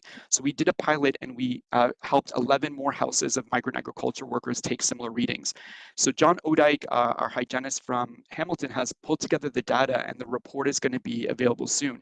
But really, we are recognizing that there's a double burden of exposure where at the workplace they're heat exposed, then they get home, and the temperatures are a second level of exposure, and they lack then ability to rest and cool down at these employer housing. So that's definitely something we're gonna focus on. Thanks so much, and yeah, sorry about that, and we'll I'll end it there. Thanks, Eduardo. Any questions from the audience?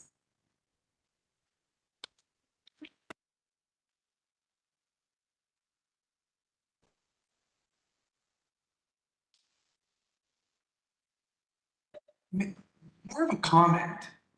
So migrant workers, like there's a list of where they're working. So what's the ministry doing if OHCOW, a little entity with a small budget, pick this up? Isn't the ministry targeting these farms that bring in these migrant workers? They're on a list. It's not like a construction companies, there's a 75,000 of them. These dudes, you know where they are. Like what are the ministry doing to ensure that these, like this, to me, it seems the last plantation, meaning that they're being exposed. We know that it's there. What's the ministry doing to go after this situation? I think for heat, it's complicated. I think that's why next season we're looking to do kind of maybe workplace measurements using different tools like the AirNet or the SwitchBot to be able to identify kind of the temperatures that are happening in the workplace. But I think I would say that with the ministry around heat exposure at the workplace, they might kind of be seeing that there's nothing necessarily taking place that's wrong. The bunkhouse is another story where the ministry, WSIB does recognize that the employer provided housing is an extension of the workplace, but the Ministry of Labor doesn't. However, many more jurisdictions, like for example, Oregon, they're their health and safety systems are regulating the bunkhouses because they're employer provided. The worker's not selecting where they live. The employer is organizing that workplace. However, under the current standards for heat in these employer provided housing, there's not a maximum temperature requirement, or as in a maximum temperature. So we actually presented to the federal government on the data, and they said that currently there's nothing that says that a temperature can't reach the temperatures that we're seeing. There's a minimum temperature, but there's not a maximum. So we're advocating for just blatantly, and this is the Schedule F housing inspection report. We're just advocating to change the language and increase, here maintaining a room temperature no higher than 26 degrees Celsius. That doesn't exist right now. So there's no, we actually help the workers report these temperatures to public health in the region that in Niagara, and public health said that there was nothing they could do. So it was quite regulation gaps, I guess.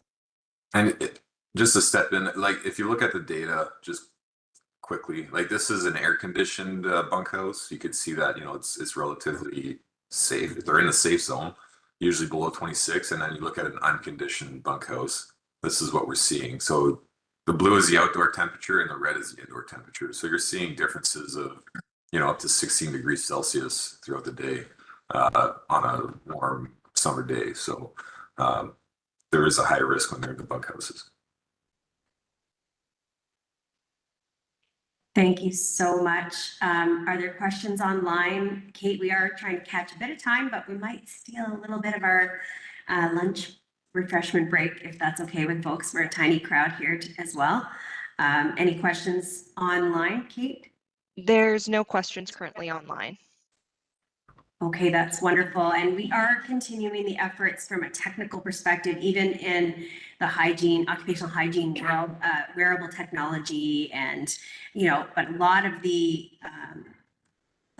these tools really simplify in the field as needed. And then we make the technological advances where we can in the hygiene world with where there's funding, but we want to bring as simple solutions as we can to the those in most need. And I would let Sean take the mic, sorry, and introduce our next speaker.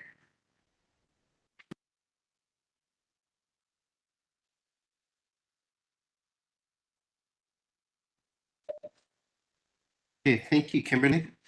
Our next presenter, Carmine Tiano, has been the Director of Occupational Services through the Provincial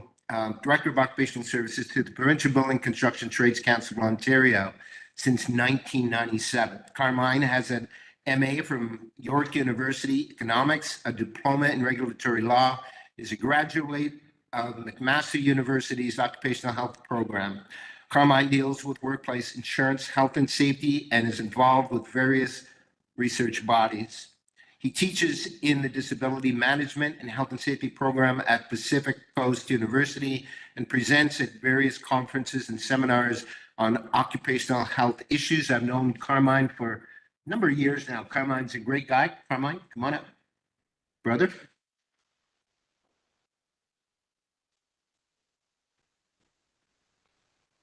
You can smarter than yourself than I am.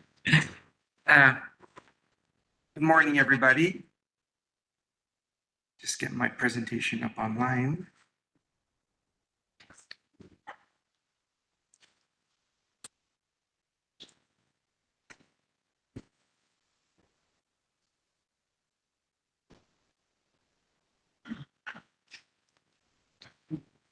Perfect. Yeah, video. No video. I can just go down this way.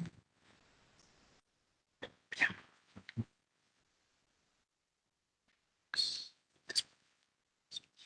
This one. Which one? This one. To the front. Where's the front?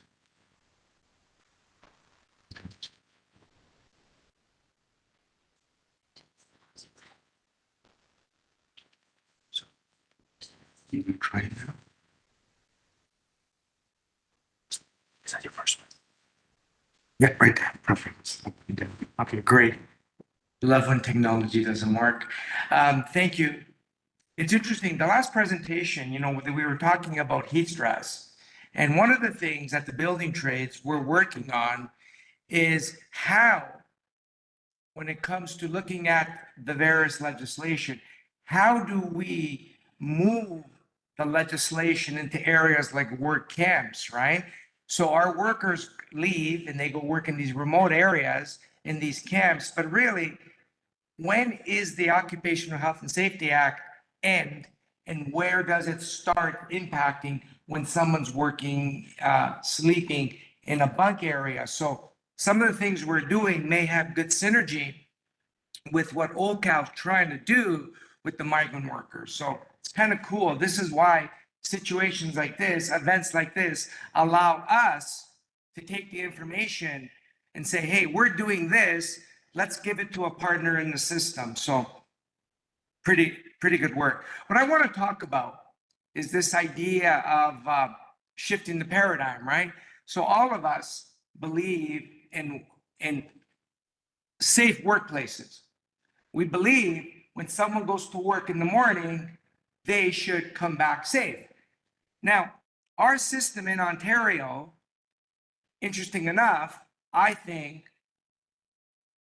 despite all our faults and our warts, probably the best in North America in many ways. And I'll show you when I go through it. At the building trades a few years ago, right before March of 2020, right? When the world's eyes opened up because it shut down, I was looking in many ways, right? It took us to open up by a virus we've never seen, right?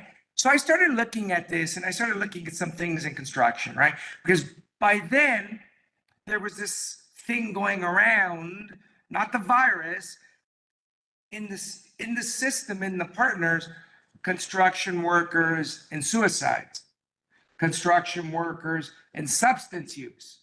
So what I was saying, this is not new, but it took COVID to get everybody's eyes to open. So when you look at construction, like other industries, our workers are susceptible not only to the work, the hazards at work, things like musculoskeletal problems, obesity, smoking, mental health, alcohol, substance use, right? These are all part of the worker's backpack of life.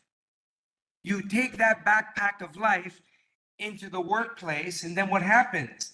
Then you're exposed to the hazards, right?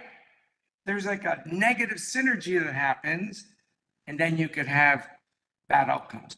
So what I was thinking, I'm going, wow, I want to look at the whole creation of the Occupational Health and Safety Act, some of the writings at the time, the committees, and I'm going, okay, maybe we need to look at this whole idea of looking at this total worker health model, right? Because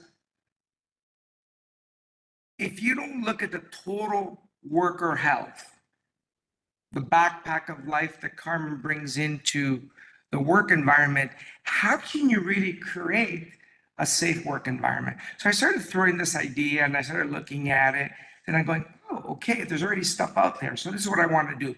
I want to talk about the idea of shifting the paradigm to this whole idea of a total work health model. And in many ways, Ontario is one of the only jurisdictions in North America that has the supports to do it. And funny, OHCOW is part of it. So I'm going to go through it. So now, if you look at the characteristics of a safe workplace, the worker, the World Health Organization has provided these characteristics. It should be environments where workers can perform their tasks without falling victim to illness, injury, or illness. Workplace need to provide workers the opportunity to improve their physical and mental health. And health and safety, and a health and safety and resilient workplace should allow workers to be protected from catastrophic event when it occurs, right? So this is what the the WHO says about it. Now, so why is work so influential into health and well-being? Well, work controls elements of our daily life and schedule. Work decides our wages.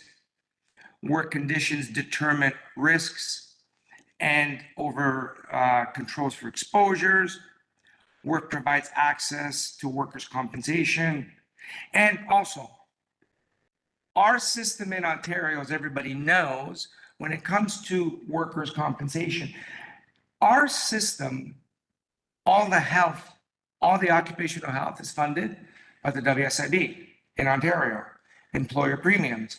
So they forget about the side of the benefit side, the one that causes people angst.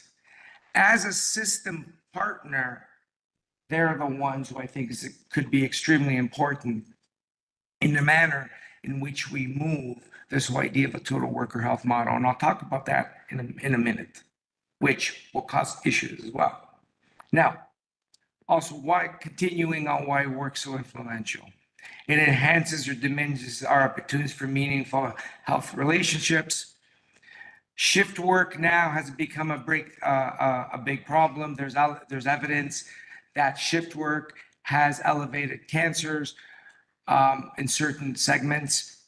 Also, the way we're changing the dynamics of work. Employers' locations is important, or where workers live. In the GTA, it's almost impossible to buy a house. The average price over $1 million.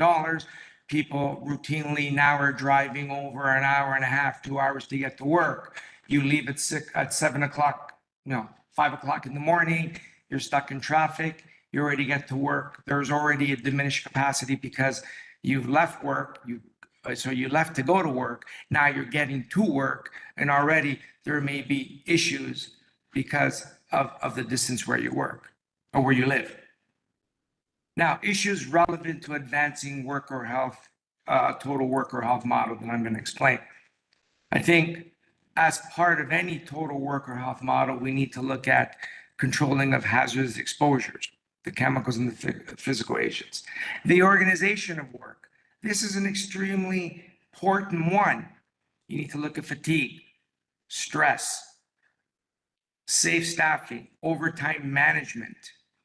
I'm on the construction death review panel, which has been charged with looking at, moved away from coroner's inquests to grouping deaths together to find consistency of association, to find certain flags in the deaths.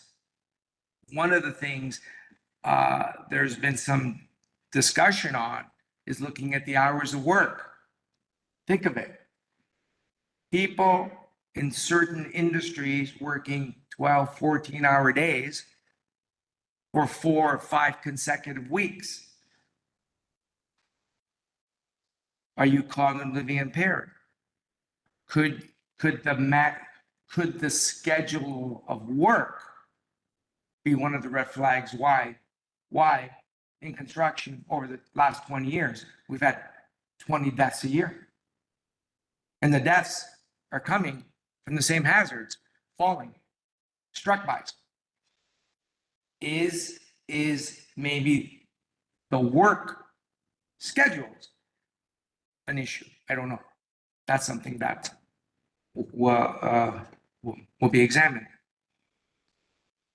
Other areas, the built work environment. Does it support healthy air quality? During COVID, what did we find? There was an issue with ventilation systems in certain buildings. Leadership. We hear leadership all the time. Starts from the top. Is there a shared commitment? Supportive managers and supervisors.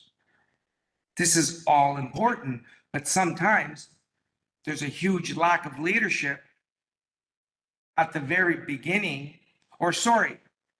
there is leadership at the beginning of a project. Everybody has a great binder of safety. Everybody's saying, hey, Carmen, here's what you got to do. You got to we do toolbox talks, you report everything, but as the projects go along, the leadership gets weaker and weaker because the projects come behind schedule, and then it becomes the dollar. So the leadership at the beginning of the project may not be at the end when they become behind schedule. Compensation and benefits, another important one. I think in the last 15 years, there's been this move to create safety records based on LTI injuries, lost time injuries. We've done a really good job of eliminating injuries by denying them. What I mean is this.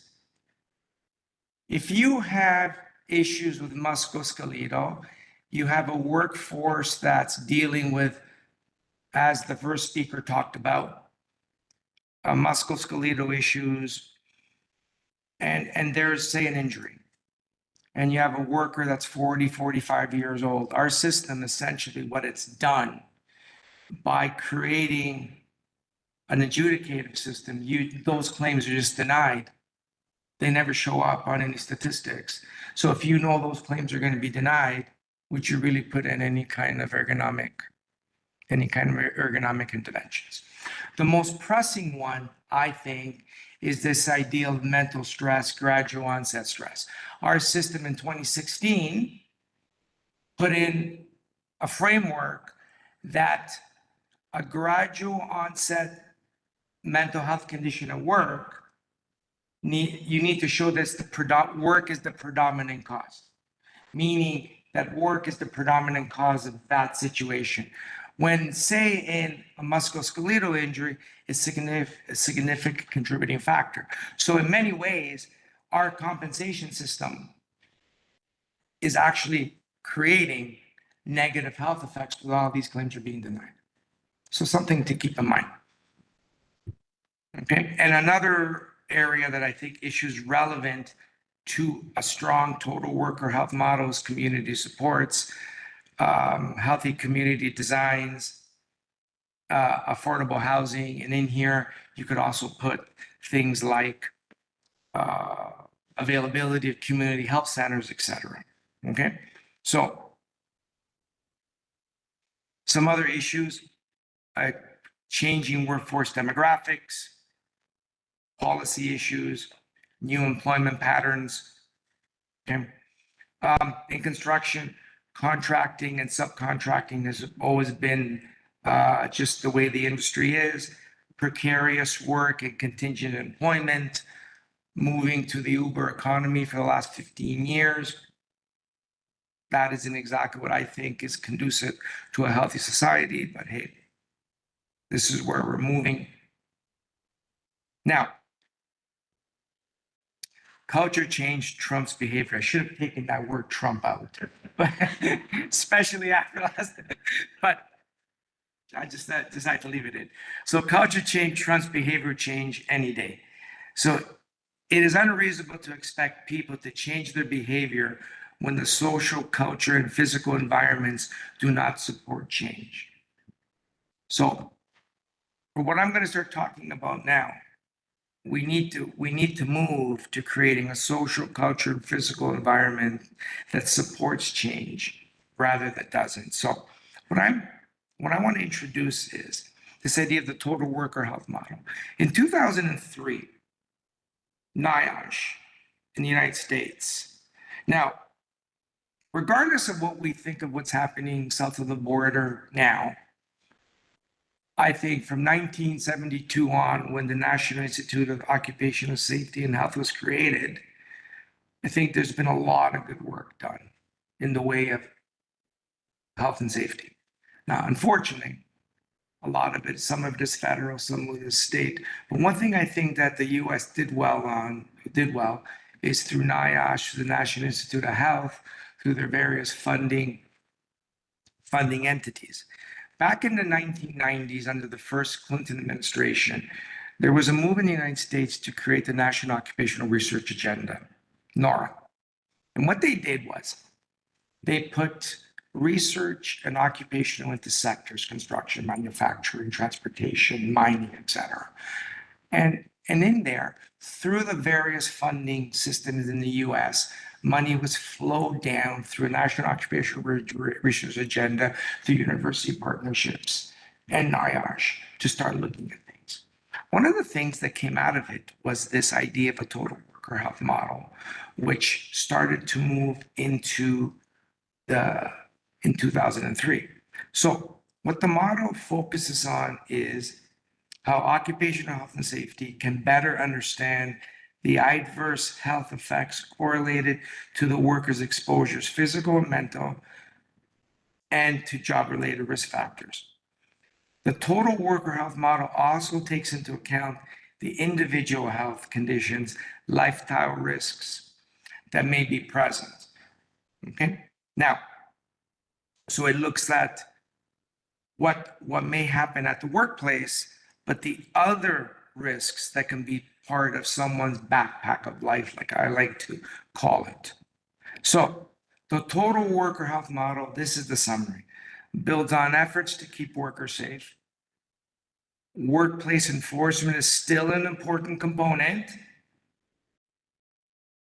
Takes a systems approach, broadening worker safety and health efforts. Its comprehensive focus on higher quality of work, better design work. Now, I don't know if some people in the room or online, has anybody ever heard of designing for safety? Okay, so in the UK, Australia, New Zealand, I know for the construction, there's this designing for construction safety. So it starts at the beginning of the project, you design possibly any hazard zone.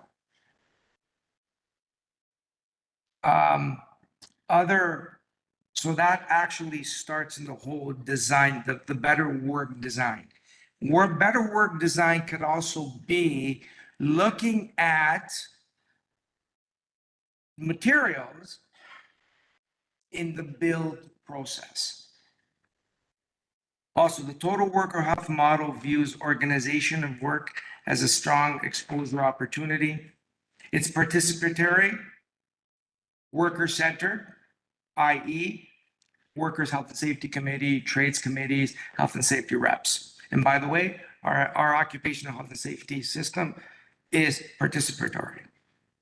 Focuses on evidence-based research. Provides holistic solutions for workers and employers. Examines how work organization and work itself can holistically influence worker safety, health, and well-being. That's just a very summary. Now I want to go what it's not. Oh, sorry, before I get into there. And it follows already, a couple of the presenters have shown the hierarchy of controls.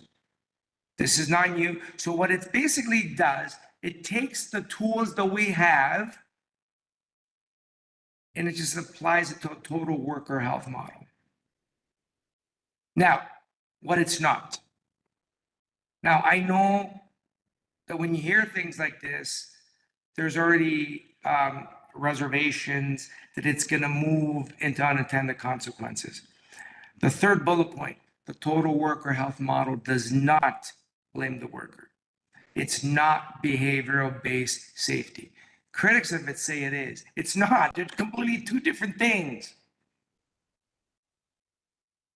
Now, it's not consistent with workplace policy that discriminate against or penalize workers for their individual health conditions or create disincentives for improving health.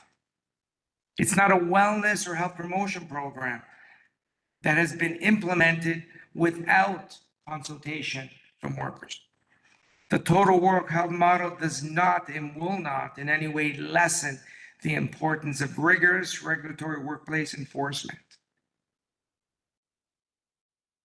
So, I want to give you some examples.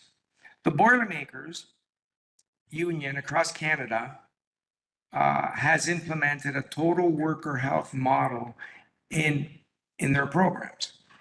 So the two I want to show you is the noise-induced hearing loss program and lung health and welding fumes. So the Boilermakers, what they did, this is their noise-induced hearing loss program. It starts field level promotion, educational, just custom hearing protection, apprentice baseline audiograms. So all the apprentices that go in automatically are going to have a baseline audiogram.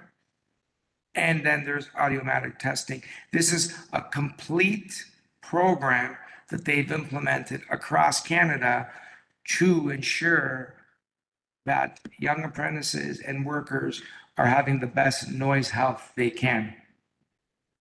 The other thing, so this is part of how they promoted it. They brought it out. They set up partnerships with testing and audiometric testing entities across Canada. They've advertised it. It's become part of their whole program to ensure that a worker, because if you lose your hearing, it affects every aspect of your life. So they're trying to do everything they can to have good noise-induced hearing loss programs through not only at the workplace, but also in other activities that the workers do. The other thing they've done, which I think is interesting, if you look at some of the work that Paul Demir has done at the Occupational Cancer Research Center, again, funded by money from the WSIB through the Prevention Office, with some other centers of research expertise, which I'm going to talk about as partners. Welding fumes is a huge issue within construction and other industries. So what the Boilermakers did, in partnership between the University of Alberta, INSARC, and the International Boilermakers, they've actually gone into research to look at metals and breath condensate, as basically they're looking at biomarkers in welding fumes.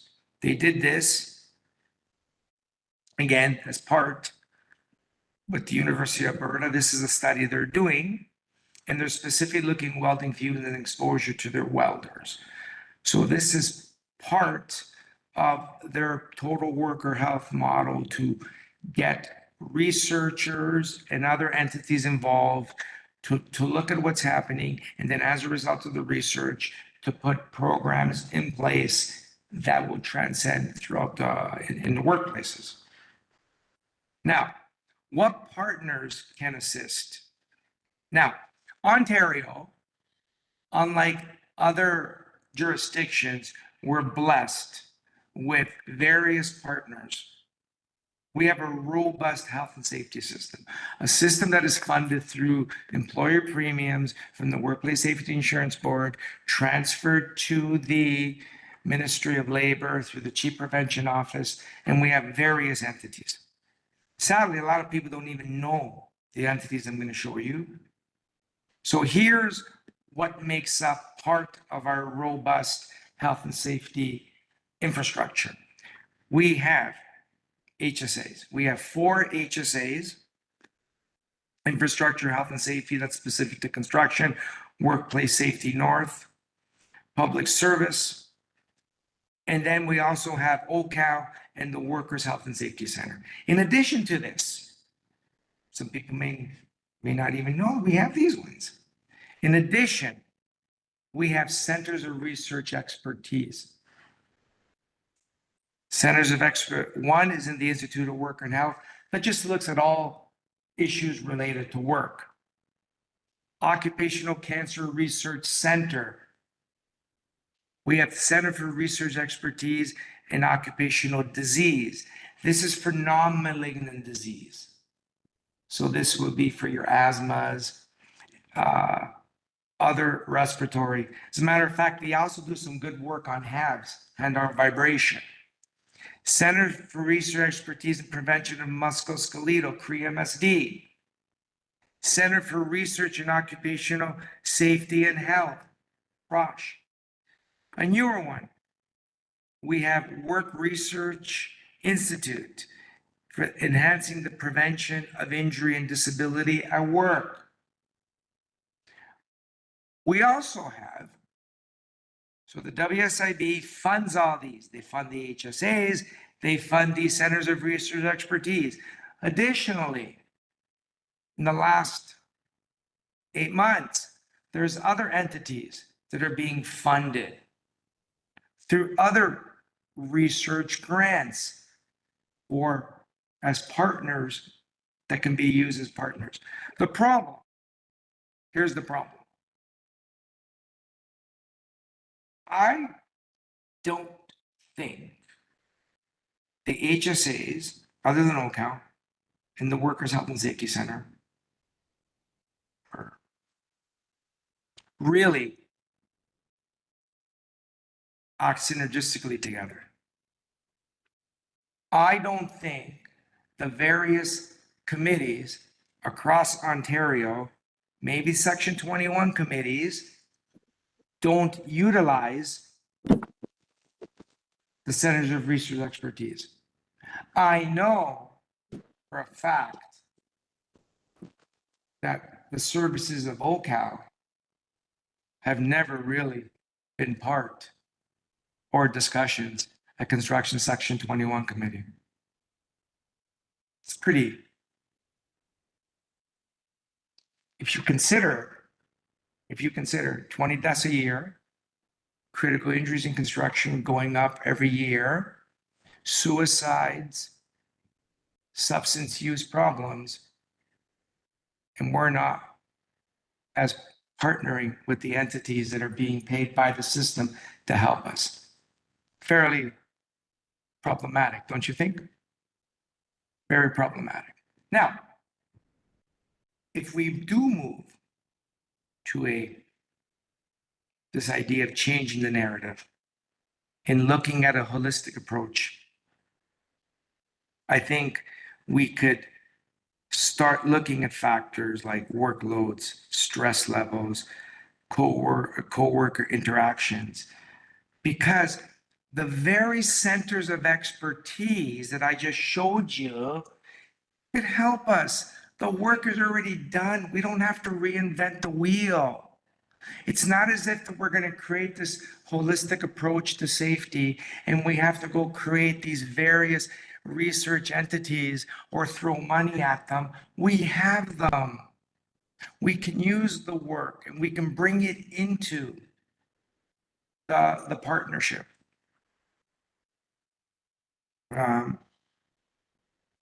Like I said, the Boilermakers are actually doing this, and they're a smaller trade. Before I want to leave you with some stats here. Okay. Maybe I'll ask the people in this room, how much do you think in Ontario we spend on safety? How much? Do you think we spend 30 million a year? How much the ministry spends on prevention, enforcement in Ontario a year? Laura, what do you think? More than 100 million? Less than 100 million? More? On average, since 2013,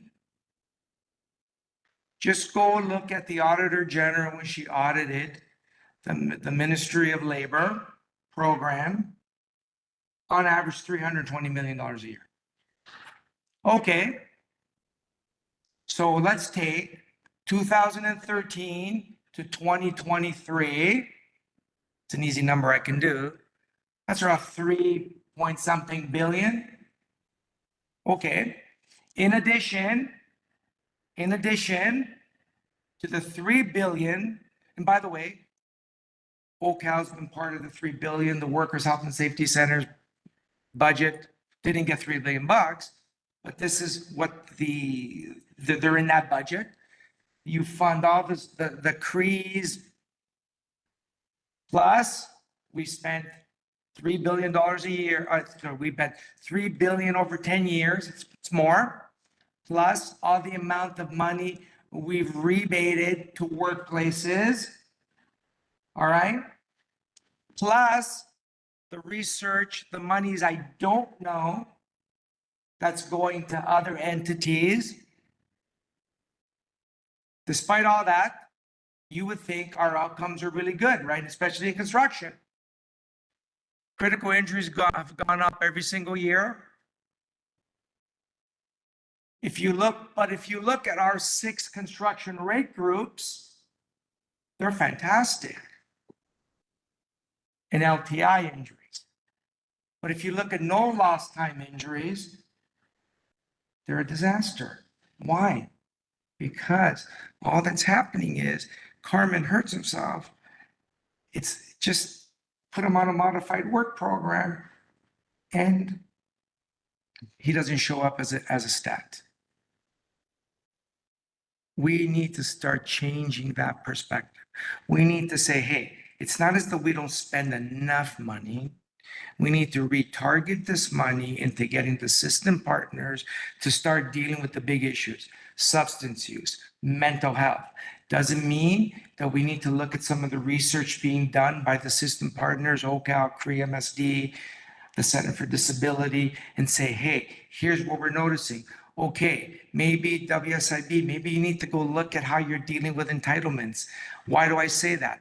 Oh, well, maybe your entitlement criteria is so hard that workers aren't reporting injuries, and what they're actually doing, they're just popping pills. So they start from taking alcohol to start taking marijuana, to start going with oxycodone, and they can't get opioids.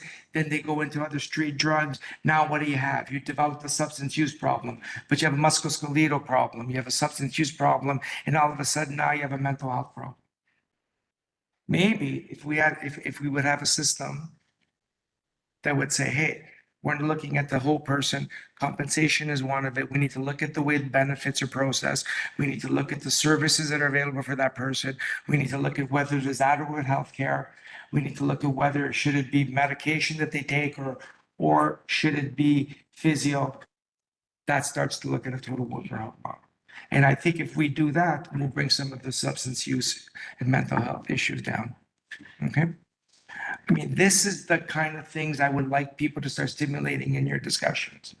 Total worker health model would also allow you to look at what type of services, what type of benefits are we providing? Do we need to increase our EAP? Should we maybe have a little bit more physio rather than just focusing on drugs? Does it mean we need to maybe have a little bit more psychological counseling? This is the kind of things, if you start looking at a holistic approach, I think we can have better outcomes. I think I basically done. I'll be able to take some questions if you want. I don't know if I'm actually on time or over. Oh, I'm good.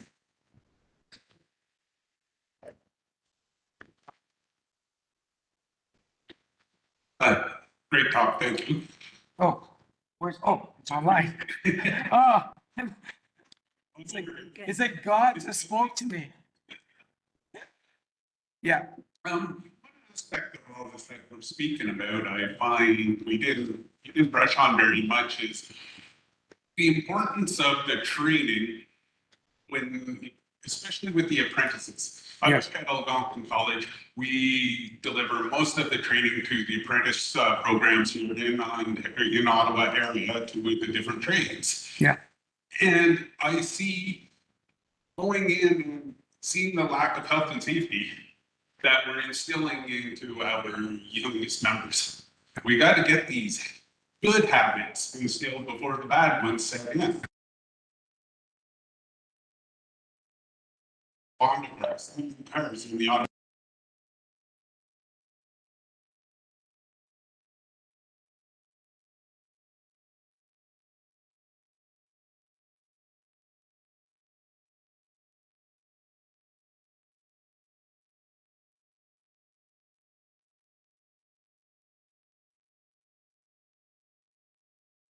informative that we got to get the training started on day one of apprenticeship training. And it's so difficult to break bad habits once they're set in. So we got to get the good habits set in. And I'd like to see some of that more into what we're doing with the younger people to keep them safe, because the younger you are, the higher the risk you are. I mean, it's been proven also. Yeah, thanks for that. I know in the building trades, most of the trades, we do put in the health and safety. As a matter of fact, we've even gone, I think since for sure 2021, we've even gone into mental health training, substance use. And I know from the unionized trades, the ones with all the training centers like this, safety is an important part of it. But one thing that happens, unfortunately, when these people go on to the site, although they've had all the training, I think it's a little bit more than just the training. Sometimes it's who the senior person that's looking after the apprentice, the apprentice when they're on site. If the senior person or the journeyman is doing the bad habits, they automatically go. The younger person starts following the bad habits. But I do agree with you. You need to get it. You need to get there. You need to get the safety in early. We do our best, but human nature is human nature. I think it just needs to be instilled. And I wish I had a magic solution to get everybody just to work safely on a site. I know we give the training, but there's what people do with it sometimes that it's the leadership I talked about. Day one, the leadership is great. Day 27 of the project, when it's 3 weeks behind, the leadership's out the door. Yeah. Okay, sorry. You kicked me out. Thank you so much, Carmen. It's a fabulous overview and lots of things to think about, and all the resources that we have, including people like Carmine. So we are going to break for lunch till 10 after 12. Please be back sharply by then. But also for those of you that are in the room, we have the Workers' Health and Safety Center table at the back with all of their information as well for training. And just to check if there are any questions online, Katie, you do that. We just have a couple comments about sharing resources for total worker health, as well as getting a copy of the stats referred to in the presentation. And that's all. Great. We will do. Thanks.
So, good afternoon, everyone. Welcome back. And we're huh? we're ready to start for our final speakers for the day. And hope you had a good break. And I just wanted to remind you, I will remind you again about the feedback forms. They're really, really important to us. And then secondly, just a reminder that David Chesney will be speaking just before we finish for the day. So the next thing we're going to talk about, very important, is silica exposure and tools of the trade. Silica is one of the most common hazards at construction sites, and this session will help workers identify silica-containing materials on job sites, how to recognize silica dust, exposure, and the potential health effects. It's possible to assess past occupational exposure as part of a worker's history. This type of reconstruction is critical when occupational exposures are suspected. Various tools of the trade are available to provide historical data related to exposures within an industry or sector. There are also online tools for that. And one of our previous speakers talked about making sure that the apprentices have a baseline, and it's really important for new workers coming in to work, have that baseline exposure so that they can have proof, if you will, when they need to make claims. Hopefully not, if they have to make a claim later on in life. So Megan Friesian is one of OHCOW's occupational hygienists. She's been at the clinic since 2023. She holds an undergraduate degree with honors in environmental studies from the University of Ottawa and is a registered occupational hygienist since 2016. Prior to her work in the public sector, Megan worked as an occupational hygienist in the private sector for 15 years, where she specialized in industrial hygiene and risk assessments. Currently, Megan is the technical lead for the Ontario Silica Control Tool, an amazing tool. You need to use it. She possesses broad and in-depth technical knowledge on occupational exposures with a focus on asbestos and chemical agents. In addition, Megan supports professional investigations of past occupational processes and occupational exposures as part of an interdisciplinary occupational team at OHCOW. And then joining her is Krista Thompson, and she's been an occupational hygienist at OHCOW since 2018.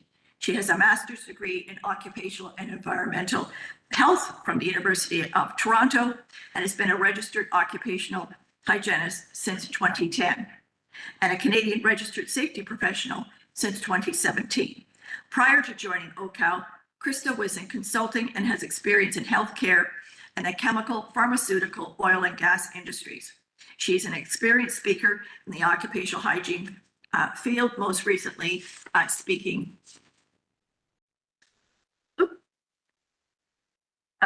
Here, sorry. most recently speaking here. Speaking here, lost my name. Anyways, please help me welcome Megan and Krista, who will give us some really good information on silica. Thank you.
Great. Well, here we are.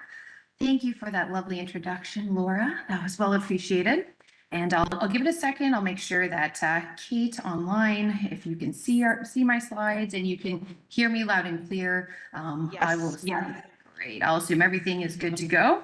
And we will start into it. I'm Megan Friesen, and beside me is Krista Thompson. She'll be coming in towards the end of the presentation to talk specifically on second.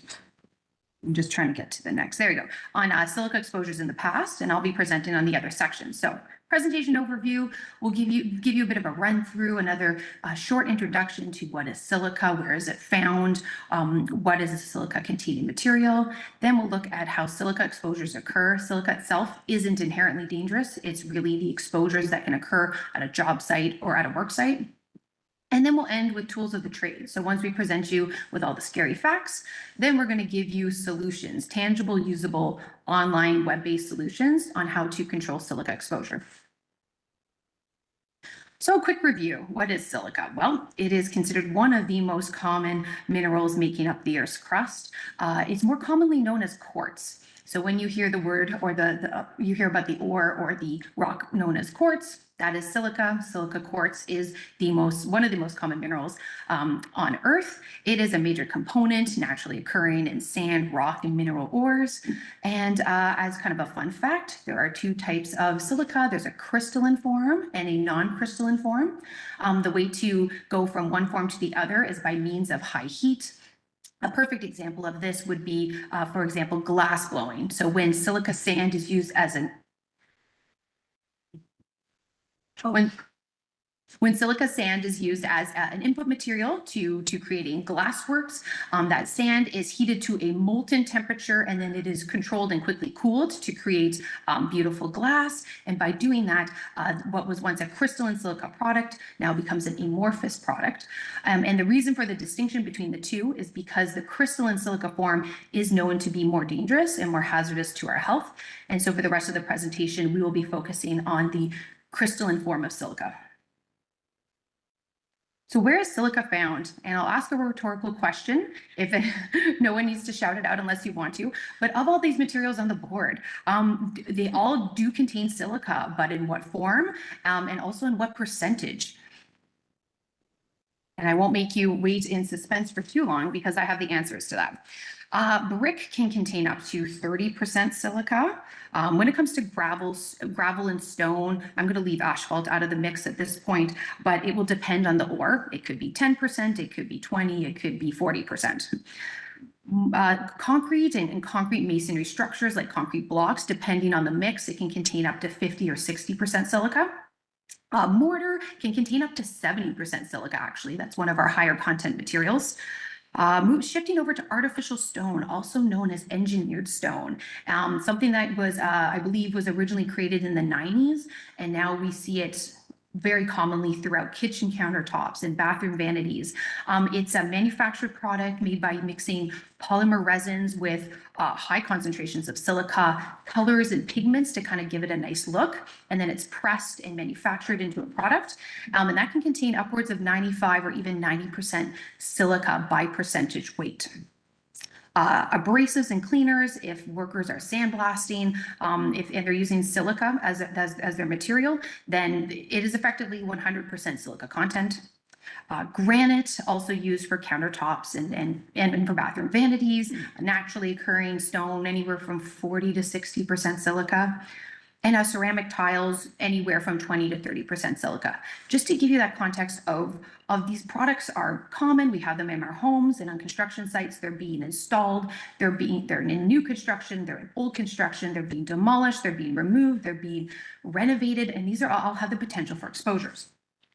So something that's interesting coming up, I find these days, is that along with population growth, there's a higher demand for building, construction, renovation, demolition, and bricks are something that are durable and can also be recycled at the end of their life. So there's this move towards taking waste clay brick, grinding it down, and reusing it as filler or aggregate. So that's a recycling technique that may or may not be used commonly on site, but that introduces a new hazard. Brick 30% silica product is now being ground on site, potentially without controls.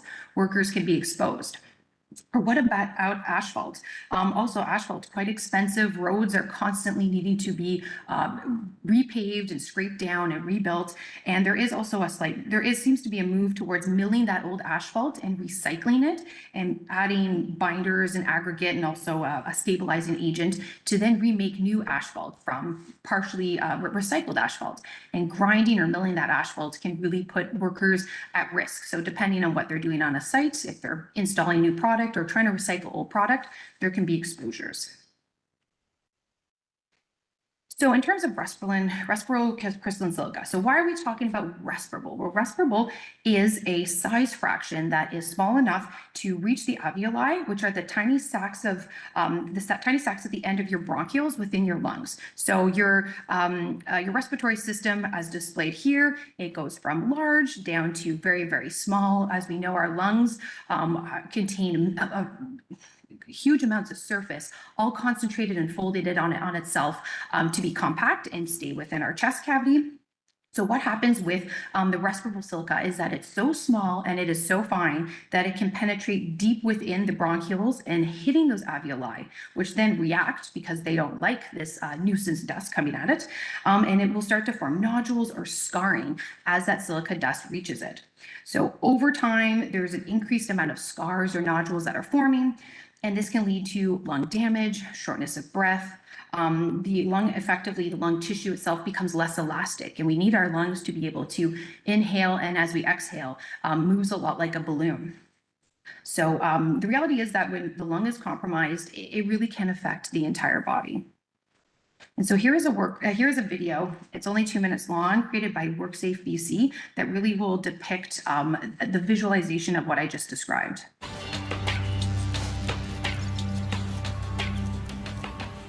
Silica. It's one of the most common substances on Earth. It can be found in materials like sand and rock, and building products like concrete and brick. When a worker cuts, grinds, or drills materials that contain silica, dangerous crystalline silica dust is released into the air. As the worker breathes, silica crystals flow into his mouth and nose and down the air passages deep into the lungs.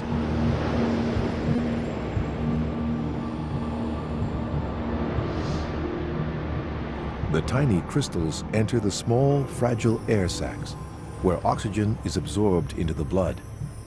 Immune system cells, called macrophages, engulf and try to dissolve the crystals, but they are unable to. Over time, more and more crystals build up inside the macrophage cells. The macrophages carry the silica into the walls of the lung, where they die. Scar tissue forms around the dead cells and spreads as more cells die. This damage can continue even after the exposure to silica stops. Eventually, so much scar tissue forms that the lungs can no longer function. For information on how to protect yourself from silica exposure, visit WorksafeBC.com.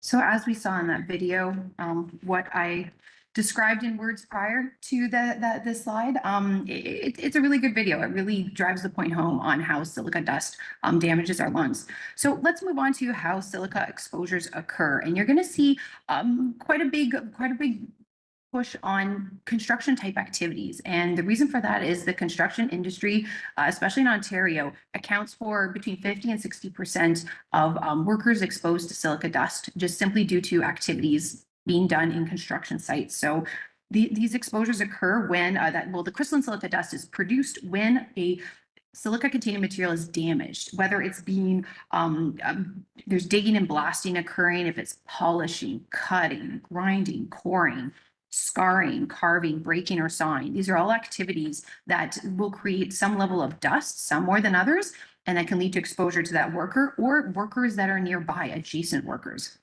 So let's give you some tangible examples. These exposures occur when you have an electrician who's coring through a concrete deck to run new conduits or new fiber internet cables. These exposures occur when you have a carpenter who's asked to cut fiber cement board to use as a roofing underlay for a building. These exposures occur when you have a plumber who is sent to someone's house or a building and is chipping or jackhammering out a concrete floor to access pipes that are buried under that concrete. These exposures occur when a laborer is asked to use a hand grinder to grind off leftover mortar and grout as they're replacing ceramic tiles at an airport, something that I've seen recently.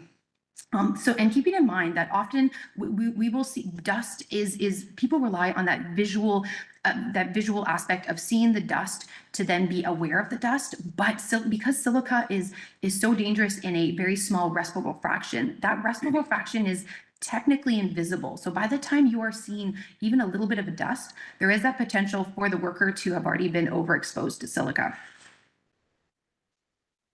Now, what are the symptoms? Well, as one can imagine, the common symptoms, coughing, severe coughing, because your lungs are being disproportionately affected. You can end up with workers with shortness of breath, general body weakness, chest pain as well. And these symptoms are really indicative of what's happening inside on an internal fashion. It's your lung that is now suffering from inflammation because of the damage, and also lung fibrosis. That is the more permanent form of damage that occurs with as the delicate tissues are suffering and creating those scarring and those nodules. Now let's take a look at the health effects. Well, the most notable examples of health effects that workers suffer as a result of exposure to silica is lung cancer and silicosis. Lung cancer, there's an estimate of about 200 lung cancer cases diagnosed per year in Ontario alone, either directly related or indirectly related to silica exposure.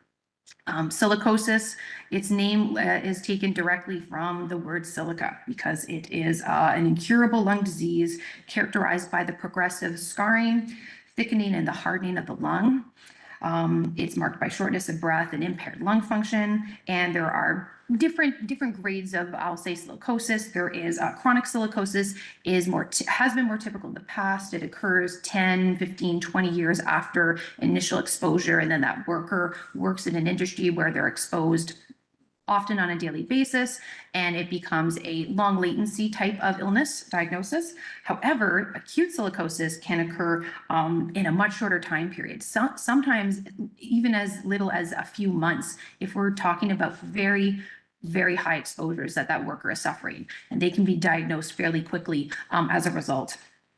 Some industries that have high exposures would be like kitchen countertop manufacturing, vanity countertop manufacturing, and they can often have very high exposures as a result of the processes that are needed to produce and manufacture and then distribute those products. And as we saw in the video, silicosis can continue to progress even after workplace exposures have stopped. Other illnesses associated with silica exposure include chronic obstructive pulmonary disease, idiopathic pulmonary fibrosis. Idiopathic is simply another way of saying of unknown cause. Chronic kidney disease, rheumatoid arthritis, and a few others here, scleroderma, which is an autoimmune disease, which causes the thickening of the skin and inflammation of joints and tendons within the body. There's also sarcoidosis, an inflammatory disease, and when very high exposures have occurred and the worker ends up with accidental ingestion, it has been linked to esophageal cancer and gastric cancer as well. So let's take a look at silica in the news, because some of you may have seen this come across the news feed. And so in reality, let's give you some, so in California, over the past 5 to 6 years, they have adopted new safety standards very recently for those working with artificial and engineered stone as a result of several hundred silicosis cases that were discovered within that industry. Most of these workers who were diagnosed with silicosis were in their 30s and their 40s, so relatively young. And several have passed away, and others are living on oxygen until and waiting for a lung transplant because they are in such dire need of that type of medical intervention. Australia in July of 2024, I believe, has become the first country to ban the use, the supply, and the manufacturing of engineered or artificial stone. This ban was instigated as a way to reduce the incidence of silicosis, which was occurring in Australia and was disproportionately affecting workers in the engineered stone industry. And just recently, the United Kingdom's Health and Safety Executive has published new guidance for workers who cut or work with engineered stone countertops. This is certainly seems to be a reoccurring theme, although at this point in time in Ontario, it isn't clear or apparent that silicosis is on the rise. It is a lung disease that can be difficult to diagnose if there's earlier onset in younger workers, because there are a lot of different illnesses that are associated with cough, shortness of breath, and chest pain. As you can imagine, it can be difficult to get the right diagnosis at times. Sometimes they'll get a diagnosis like pulmonary fibrosis or idiopathic pulmonary fibrosis because there's not much else for the doctor to go on. So what I found the most apparent about this is that workers, when they go in to see their doctor, it's good for them to be able to name their occupation and then say, I work with A, B, C, D. And maybe that's concrete with silica, or maybe it's asbestos. They need to be able to tell their doctor this so that it'll shift their focus and help them narrow down out of potentially 50 or 100 illnesses the doctor may be considering. It will shift it towards, could it be occupationally related? Now, which workers are most effective? Well, it is across Canada. It's really construction. Construction is top of the list. Not to say that manufacturing or mining and oil and gas don't also suffer from exposures as well as elevated exposures. It's because the construction industry just makes up such a huge proportion of people. In fact, in Ontario, the construction industry, I believe, employs between 7 and 8% of the workforce, which is really high. That's really quite high as compared to mining, which is more like 0.5% of the workforce. So construction just has a huge volume of workers in all the different skilled trades. And it's well known that in Ontario, we're losing skilled trades as people retire. And what we're going to need within the next decade, as I've seen publicized, is that over the next 10 years, Ontario is going to need about 500,000 new workers to fill job openings within the skilled trades related occupation, which is a huge number of people because we have population growth and it's the economy moving forward. So all of those workers, we're going to have new workers coming in, young workers, and we need to keep them in mind as part of protection from both injuries and illnesses. Now, a little bit more exposure data, because I do love my data. So these are slightly old numbers. So I would venture to guess that more like 500,000 Canadian workers are exposed to silica on a day-to-day basis in their occupation. That translates down into Ontario, about 150,000 workers are exposed. And again, with construction being the largest single exposed sector, let's take a look. Construction trade laborers are estimated to have around 135,000 workers exposed to silica. Heavy equipment operators are sitting at around 46,000 workers exposed. Then we have plasterers and drywallers are sitting at around 30,000 workers exposed, and plumbers are sitting right around 25,000 workers exposed. So we can expect these numbers to rise also as more workers enter the construction industry. Here's where I will pass it over to Krista, and she will give you a breakdown of how to look at silica exposures in the past. Okay, so I'm just going to talk a bit about occupational cancers just to set the framework. So Ontario had about 95,000 cancer cases diagnosed. This is 2022 data. The Occupational Cancer Research Center published data in 2020 that found the 16 most common occupational carcinogens caused about 3,000 cancers per year in Ontario. So, and that's not 2020 data, that's looking at several years and putting out to an average. The Workplace Safety and Insurance Board published a report in 2020 that showed that there was an average of approximately 400 occupational cancer claims submitted per year. So there's a big gap in claim submissions, and of those claims, an average of 170 occupational claims accepted. So we have gaps here between the claims and the submission, or sorry, the number of cases and then the claims being submitted. We have massive gaps because a lot of people aren't even necessarily aware that that was what caused their occupational cancer. Okay, so the cancer claims rate is 2.9 per 100,000 workers. This is so that's the top 16 most common occupational carcinogens, but the top 5 I just wanted to share with you. So number 1 is solar radiation, so the sun. Number 2 is still asbestos, mostly from exposures in the past, but we know that those exposures are still occurring today. Diesel engine exhaust, which isn't always well recognized as a carcinogen, it is a carcinogen, and that is in the top 5.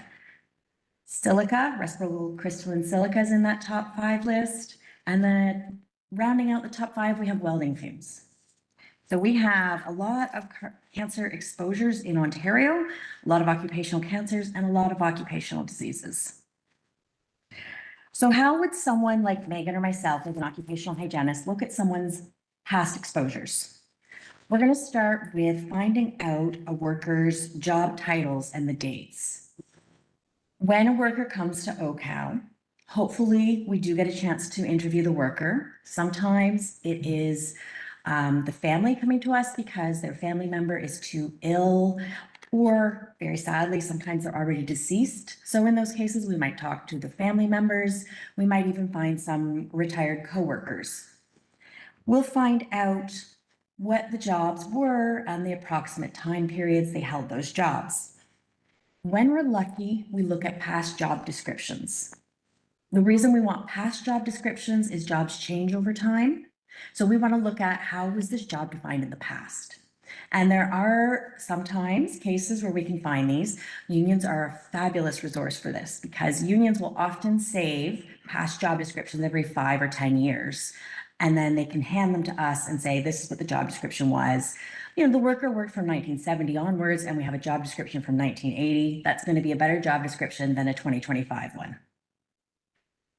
We're also going to look at process descriptions. This is describing the tools, so maybe looking at machinery that was used. This is looking at the materials used and how the workers might have interacted with these. This can be in the job description. It can also be from talking to the worker or their coworkers. And then workplace conditions. So how was the ventilation? Was there ventilation? Could you see across the room? Was there personal protective equipment worn? We're going to look at all these factors to have an understanding of what the worker did and what they might have been exposed to. We might even ask what processes were in the area that you didn't work with, but were in your area that would impact your exposure. We're also going to take a look at if there is actual occupational hygiene data. So when we are lucky, we get a report from company ABC that does monitoring of that job in that time period. And our best source for this is from the unions. So what many unions do, not all, but hopefully I can spread the word and get more to do this, is they'll save the occupational hygiene reports, sometimes called industrial hygiene reports. They'll save that exposure data in 2 places. 1, they'll save a copy for their internal records.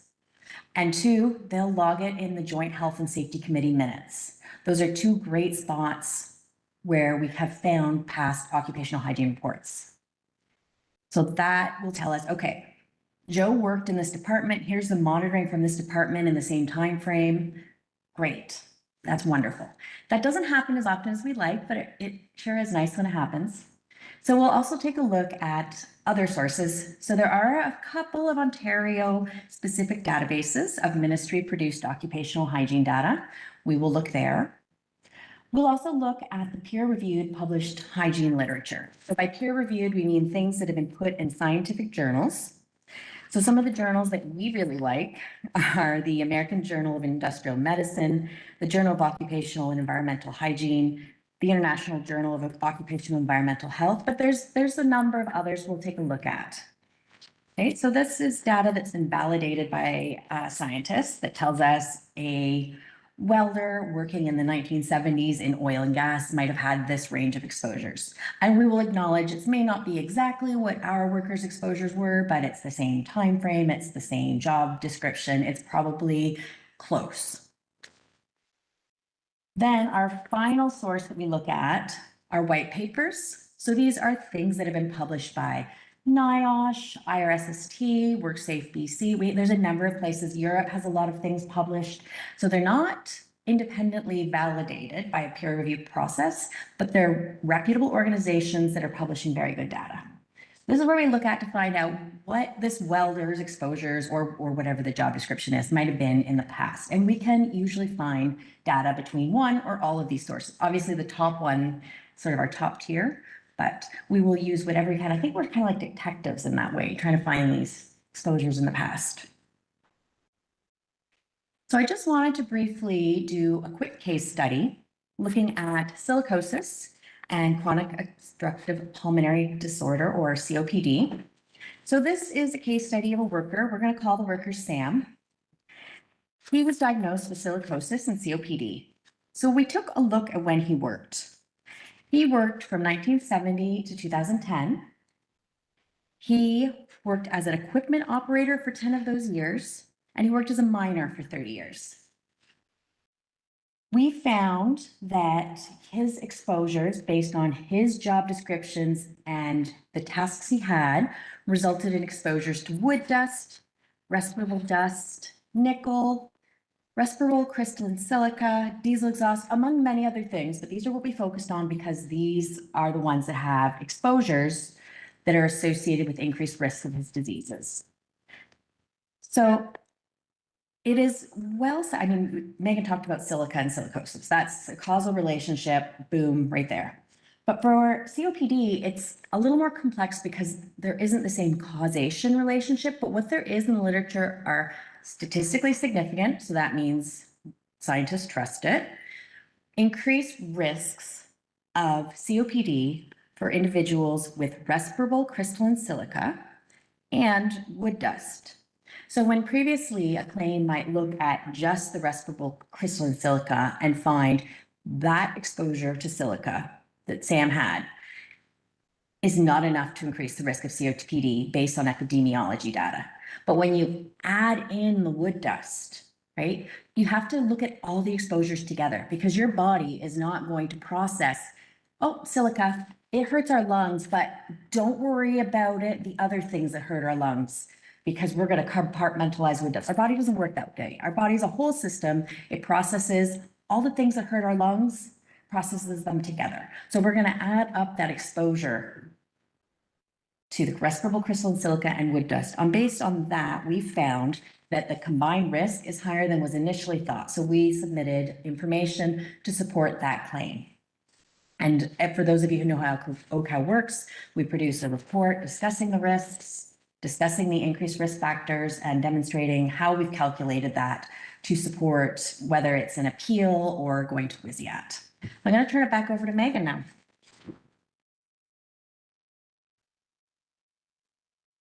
So here, the hierarchy of controls. This is the third time you've seen it today. Promise it will be your last. But not last in your life. No, definitely not. You will want to print a copy and tape it to your wall next to you so you can refer to it at all times. Because it really does, it goes to show the fact that you've seen this 3 times today. Total worker health, this applies. Musculoskeletal disorders, this applies. Occupational illnesses, this applies. So how do we remove the hazard? In this case, silica. Can we take it out of the equation? Can we substitute it with something less dangerous? Can we install local exhaust ventilation? Or can we isolate the work area or the worker so they don't get exposed? Administrative controls would be training, SOPs, and training, just training, informing the workers, especially young workers that are going through college and they're learning a trade, and and health and safety is not at the forefront sometimes. They're excited to get their hours and they're excited to make money. But let's find the opportunity to showcase some of the risks that are associated with doing their job or being on a construction job site at all. And last but not least, of course, personal protective equipment. It has its place, but let's save that for the end. Let's use that as our last resort and consider these other options first. Tools of the trade. I'm going to give you a brief overview on these 4 different tools. The first one is focused on silica, but the other 3, silica is included, but it also focuses on other known carcinogens. So the Silica control tool, there are ways to register for it. You do need an account to use it. It's available to all workers and employers within Ontario. I know that there are some people on this call that are from outside the province. Don't hesitate. You can make if you click the register with OHCOW button, trial accounts will be provided so that you can take a look at this online tool as well. And how does it work? I wouldn't have time to show you all 20 or 30 pages of running through it, but it's pretty great. It's fueled and it's run by real data, over 5,000, maybe even 6,000 real sampling data points collected and organized and submitted into the tool in the background. It prompts you with easy drop-down menus to make a selection on what you or your worker might be doing as far as a silica containing a material task, and then it will provide you with information how to reduce that exposure, and it will also provide you with a real estimate, an estimated concentration of silica dust that worker may be exposed to. The Occupational Exposure Limits Adjustment Tool, we call that the OEL tool for short. What's nice about this is it's a tool created by OHCOW and hosted on our website, but it's simply an Excel spreadsheet that you click on, download to your computer, and you could use it anywhere, anytime. And what it looks like is this. There are actually 3 simple steps. Step 1, if you follow the little green circles, is you select a substance. There's a drop-down menu here. There are dozens, if not hundreds, of materials to select from. I have selected crystalline silica quartz triply. Number 2, there are 2 boxes here, daily schedule. So what are the anticipated work hours for your worker or for yourself that you'll be working within a day? I've put 12, and then you just need to also put in the weekly schedule. Maybe that worker only works 3 days a week or 4 days a week. So if it's 4 days a week, it's 12 times 4, we have 48, and that's it. You hit enter and you scroll over to the right-hand side under results, and you'll have an adjusted time-weighted average that you can now compare to Ontario's occupational exposure limits for that worker's adjusted time schedule, because not everyone works 8 hours a day and 40 hours a week, and that is upon which Ontario OELs are based. Here is another online option. It's called eWork. It's hosted by CARX Canada. And what it does is it lets you select, make 3 selections. You can select by province, you can select by carcinogen, and you can select by industry. And I'll show you an example of what that looks like on the next page. So here is an industry breakdown. I had selected construction as my industry of interest, and then you can select from the list which carcinogen is of interest. And what it does here is using NAIC codes under the industry section here, it provides you with data on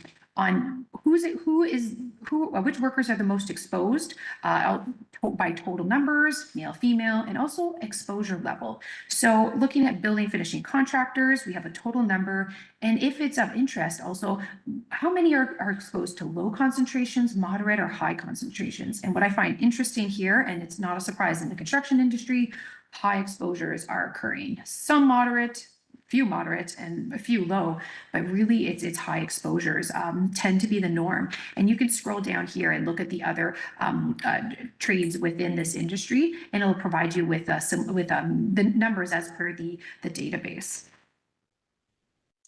And lastly, we have Ontario's Occupational Disease Statistics as hosted by OCRC, the Occupational Cancer Research Centre. You have a bit fewer selections. Your sectors that you can choose from are the 9 that are listed here, construction down to transportation. And exposures, the list is a bit shorter as well. The CARX tool lets you choose from several dozen, but in this case, it is the top 10 agents within as identified by OCRC. And so what's nice about this is that it will provide you with, and I hope that's not too small, no, that's all right. It will provide you, when you make your selections either by sector or by your carcinogen or agent of interest, it will provide you with a 1-page downloadable PDF with great graphics, and it provides you with quick numbers and values and percentages that you can use. And this is something that I could see being shared with workers, posted on job boards, or even trained to. So if we look at the I'll call it the poster on the left-hand side, we selected the construction sector, and it's going to tell us lots of things, key results within the Occupational Disease Surveillance Program, which accounts for, there's a lot of data somewhere behind here as you're making your selection. There is over in, as part of the ODSS, there are 2.4 million Ontario workers that are being followed across their employment time within Ontario. And that data is being populated and put in somewhere and is allowing us to search this information. So you can see the top risks of occupational illnesses for workers in construction. And as you can see here, it is broken down by graders and pavers, insulators, pipe fitters and plumbers, but it'll show you information that maybe we hadn't considered. Asbestosis is top on the list here for pipe fitters and plumbers.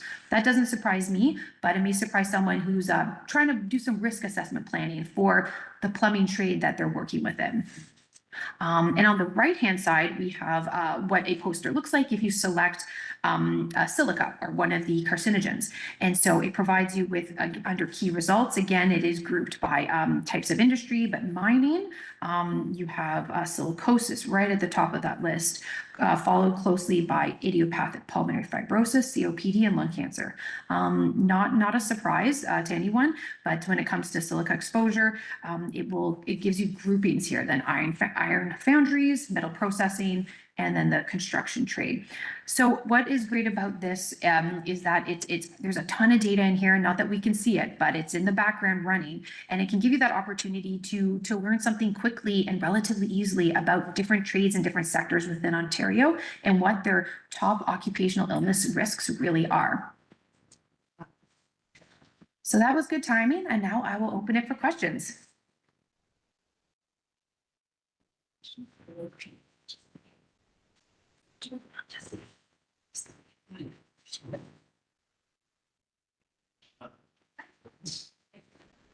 Yeah, so I think it was, I'm just trying to figure out who it was that was, like, my apologies, Megan and Krista, buddy. And I'm not sure, but it's all good. So you had a chart up and you were talking about COPD, and you were talking about silicosis, and you were talking about a report that was submitted. So the question was, I'm assuming that was a request that came in respect to a claim that had been submitted. So the question then is, what ended up happening with that? So was that accepted in respect to the claim, or how did that work out? So is this picking me up? Okay. An advocate or a union. We have not got the feedback back from that. We did feel that the literal evidence was very strong. So we hope that we produced a report that will help the advocate with that appeal. What I can't remember if it was at the appeals resolution stage or if it was at the WYSIAT stage. If you know the system, you go through multiple appeal levels, basically.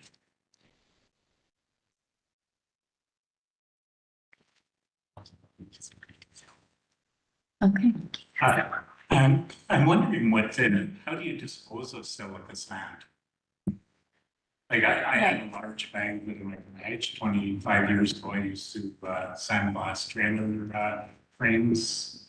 Typically, it's not considered a hazardous waste. Okay. Unlike asbestos, so most of the time it can just go to general landfill. It is only hazardous when it's made airborne. So if you're pouring it and you get the airborne, so when it's sealed, it's not.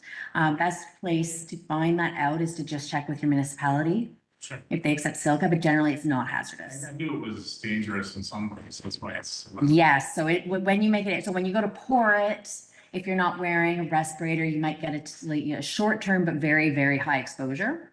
So that is why we have the respirator recommendations, the engineering controls. But in terms of a product just sitting there, it's not hazardous. The same as like bricks on the wall. Like once the brick's made, if you're not doing anything to the brick, it's not hazardous. It's only when you are either making it or filing it or working on it in some mechanical way. Yeah, good question. Thanks. We got one online. Yes, the question online is they've been curious about glass blowers who work with quartz glass. Would there be any danger for exposure to silica there? Have like a sand, like is it quartz sand or is it a quartz glass that's already been made into glass that they're just reheating? If it is a quartz glass that is already in glass form and they are heating it to reshape it, which a lot of glass blowers do, that's not hazardous. It's when you had the fine quartz that can be it. So glass heating, that's not a hazardous use. That's why silica is so complicated, because it's hazardous in some forms and not hazardous in others. So I'd say if anyone has any, because we're going to be kicked off soon, but if anyone has any other questions, you can reach out to OHCOW. We would be happy to help anyone sort out if their silica is a hazard or help them in any other ways. We're not kicking you off. We actually wanted to extend the Q&A a minute for you and Carmen and any other speakers that are online, just because come on up, Carmen, if you like. And we wanted to just have a panel on the fly here at the end, because we missed, we kind of didn't get the time we wanted for everyone. So we thought we'd take a few minutes now that we caught up and open the floor for the panel for those available. If there are questions for any of our speakers today.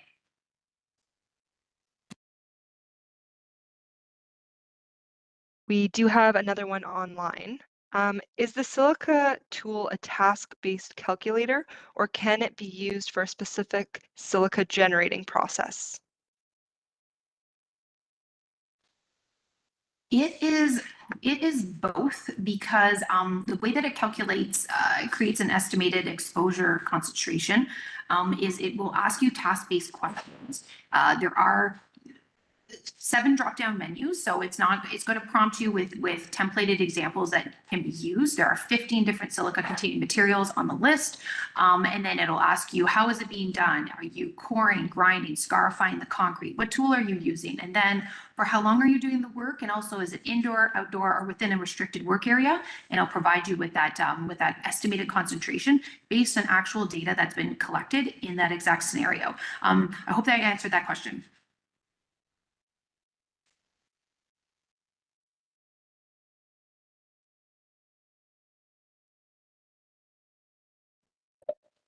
Yeah, any other questions, Kate, for ourselves or for Carmen?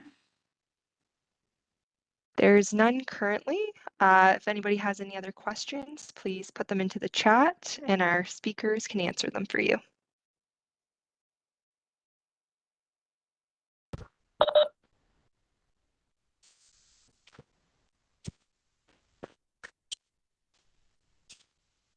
Any in the audience before we move on to have David catch us up on his now closing remarks? Thank you for coming up. Okay, we didn't put you between lunch and we still got you quiet at the end. So, Mr. David Chezzi, our chair and president and chair, would you like to say a few closing remarks now that we missed you at our welcoming? Sure, thank you. Can you hear me all right? Yeah, wonderfully. Awesome. Well, it actually maybe works out a little better that I do some closing remarks, because usually I would say in the opening remarks, thanks to everybody and looking forward to a great morning and afternoon of speakers. And now I can say that, wow, being here and listening to everybody throughout the morning and the afternoon, there is so much information that we've just been given that I want to reiterate what Kimberly said at the opening, is that this is an ability for you to have an exchange of materials, information, but if you keep them in your pockets, in your back pockets, in your filing cabinets, or in your computers, it really doesn't do any good. So what I would encourage everybody to do is to take the information that you've gotten today. I encourage you to ask any further questions, either online or approach any of our staff at the clinic or clinics, depending upon where you're situated. We have 7 clinics throughout Ontario. There's always a clinic close to you. You can look us up online at www.ohcow.on.ca, and maybe Kate, you can put that into the chat for everybody. But it's a wonderful resource, and I want to thank all of the presenters, both staff and from outside, the OHCOW world. Carmine, some great words of encouragement. I think that we realize that with what we've learned today, there's lots of work ahead, whether we're an advocate, whether we're staff, whether we're workers that are injured ourselves. It's not something that we want to experience, but once we've experienced it, it's great to know that we have a resource like OHCOW that folks can turn to, rely on, and even help with. And one of the things that we do is have referrals made to us either by yourselves personally, through your advocates, your unions, or what have you, or through knowledge transfers such as, webinars and seminars that we do constantly, whether it's our repetitive strain injury plus days, whether it's our May Day, whether it's, our October events that we stress the occupational disease issues. It's just always amazing to me of what, and Carmine referred to us as, a relatively small organization in the big scheme of the prevention branch of the ministry, that we have so much information, so many qualified staff to be able to give you all of this information today, that we're small but mighty. I keep saying that to anybody I walk into or work with because of the fact that for such a small organization, we do produce so many great tools, whether it's our tools that you can put on your phone by way of apps, whether it's visiting our website.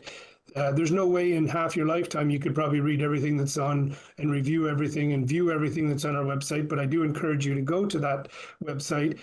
There are events such as this today that have the recorded events that you can go to, as well as all the tools and as well as all of the other print material that you can download. So again, take this with you, take it out, spread it widely, don't hog it, don't stick it away in a corner, don't let it collect dust, use it to your advantage. And then I guess lastly, I want to thank all the staff that helped today, Kimberly and Kate, and I'm going to forget everybody else. I just won't name everybody else, let's put it that way. But thanks to everybody behind the scenes, Cheryl, our client service coordinator, who helped put all this together. And also thanks greatly to our local outreach committee, headed up by your chair, Laura Lozansky, who you met at the beginning of today, and to Sean and company at the Ottawa District Labour Council, who partnered with us today to put this event on. I think it was a great day for you to learn, to get new information. And I guess lastly, just again, take it with you, spread it widely, and if you need more, don't hesitate to ask. So thanks, Kimberly, thanks, Laura, thanks, Sean, and back over to you.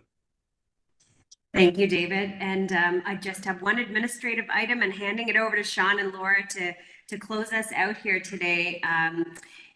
We had a little incent to get people to come in person today. Although we got many more virtually, we have a draw for a chili mousse cooler now that, again, we're planting the seeds and summer's coming. And the winner is Jacob Mallet of the Chili Mousse cooler.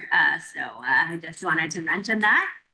For those of you thinking about next year, and that it's just behind us, Jacob, so you can see Cheryl.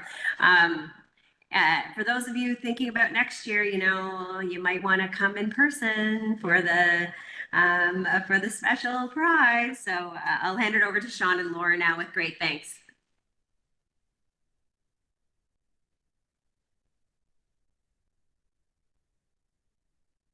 Thank you, Kimberly. And again, thank you to all of our guest speakers for coming today. Some from far away, some from close around, and those that spoke online as well. But we really appreciate the work that the OHCOW staff does, because without that, workers are not the better for it, but they are the better for it because of the work that they do. So we remind you again about doing the feedback forms. And I'd also like to take a moment to remind you that the Workers' Health and Safety Center is our sister organization.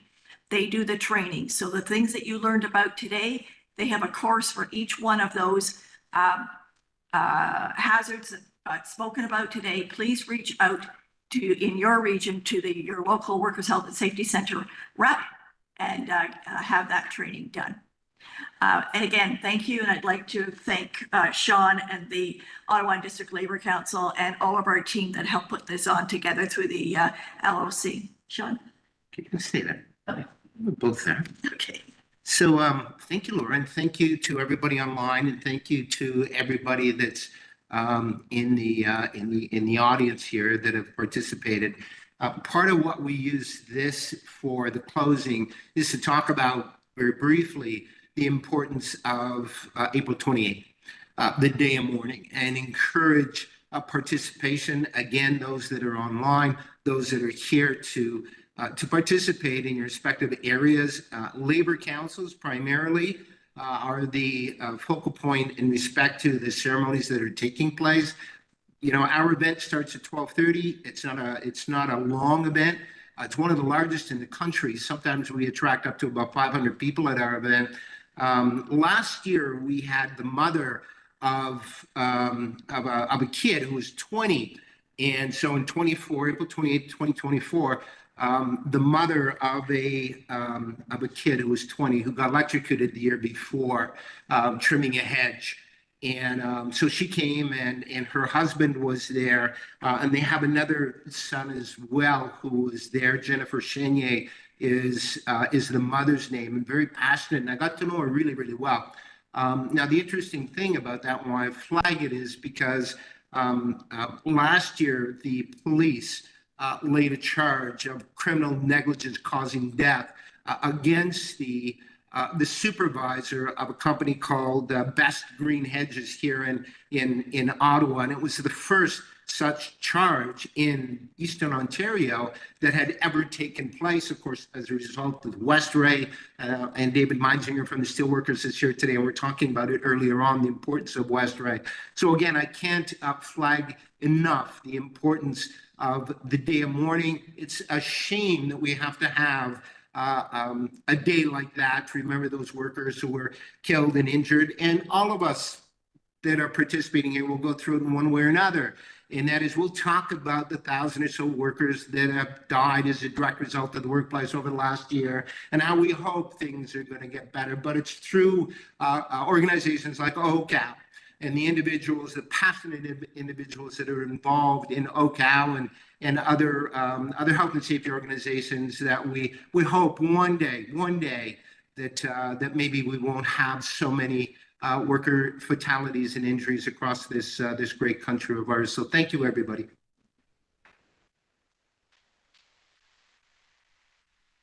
If anybody wants any further information or has any questions or wants to get in contact with any of our guest speakers, please just contact OHCOW and somebody will be happy to assist you with that. Goodbye. Have a wonderful rest of your day and safe weekend.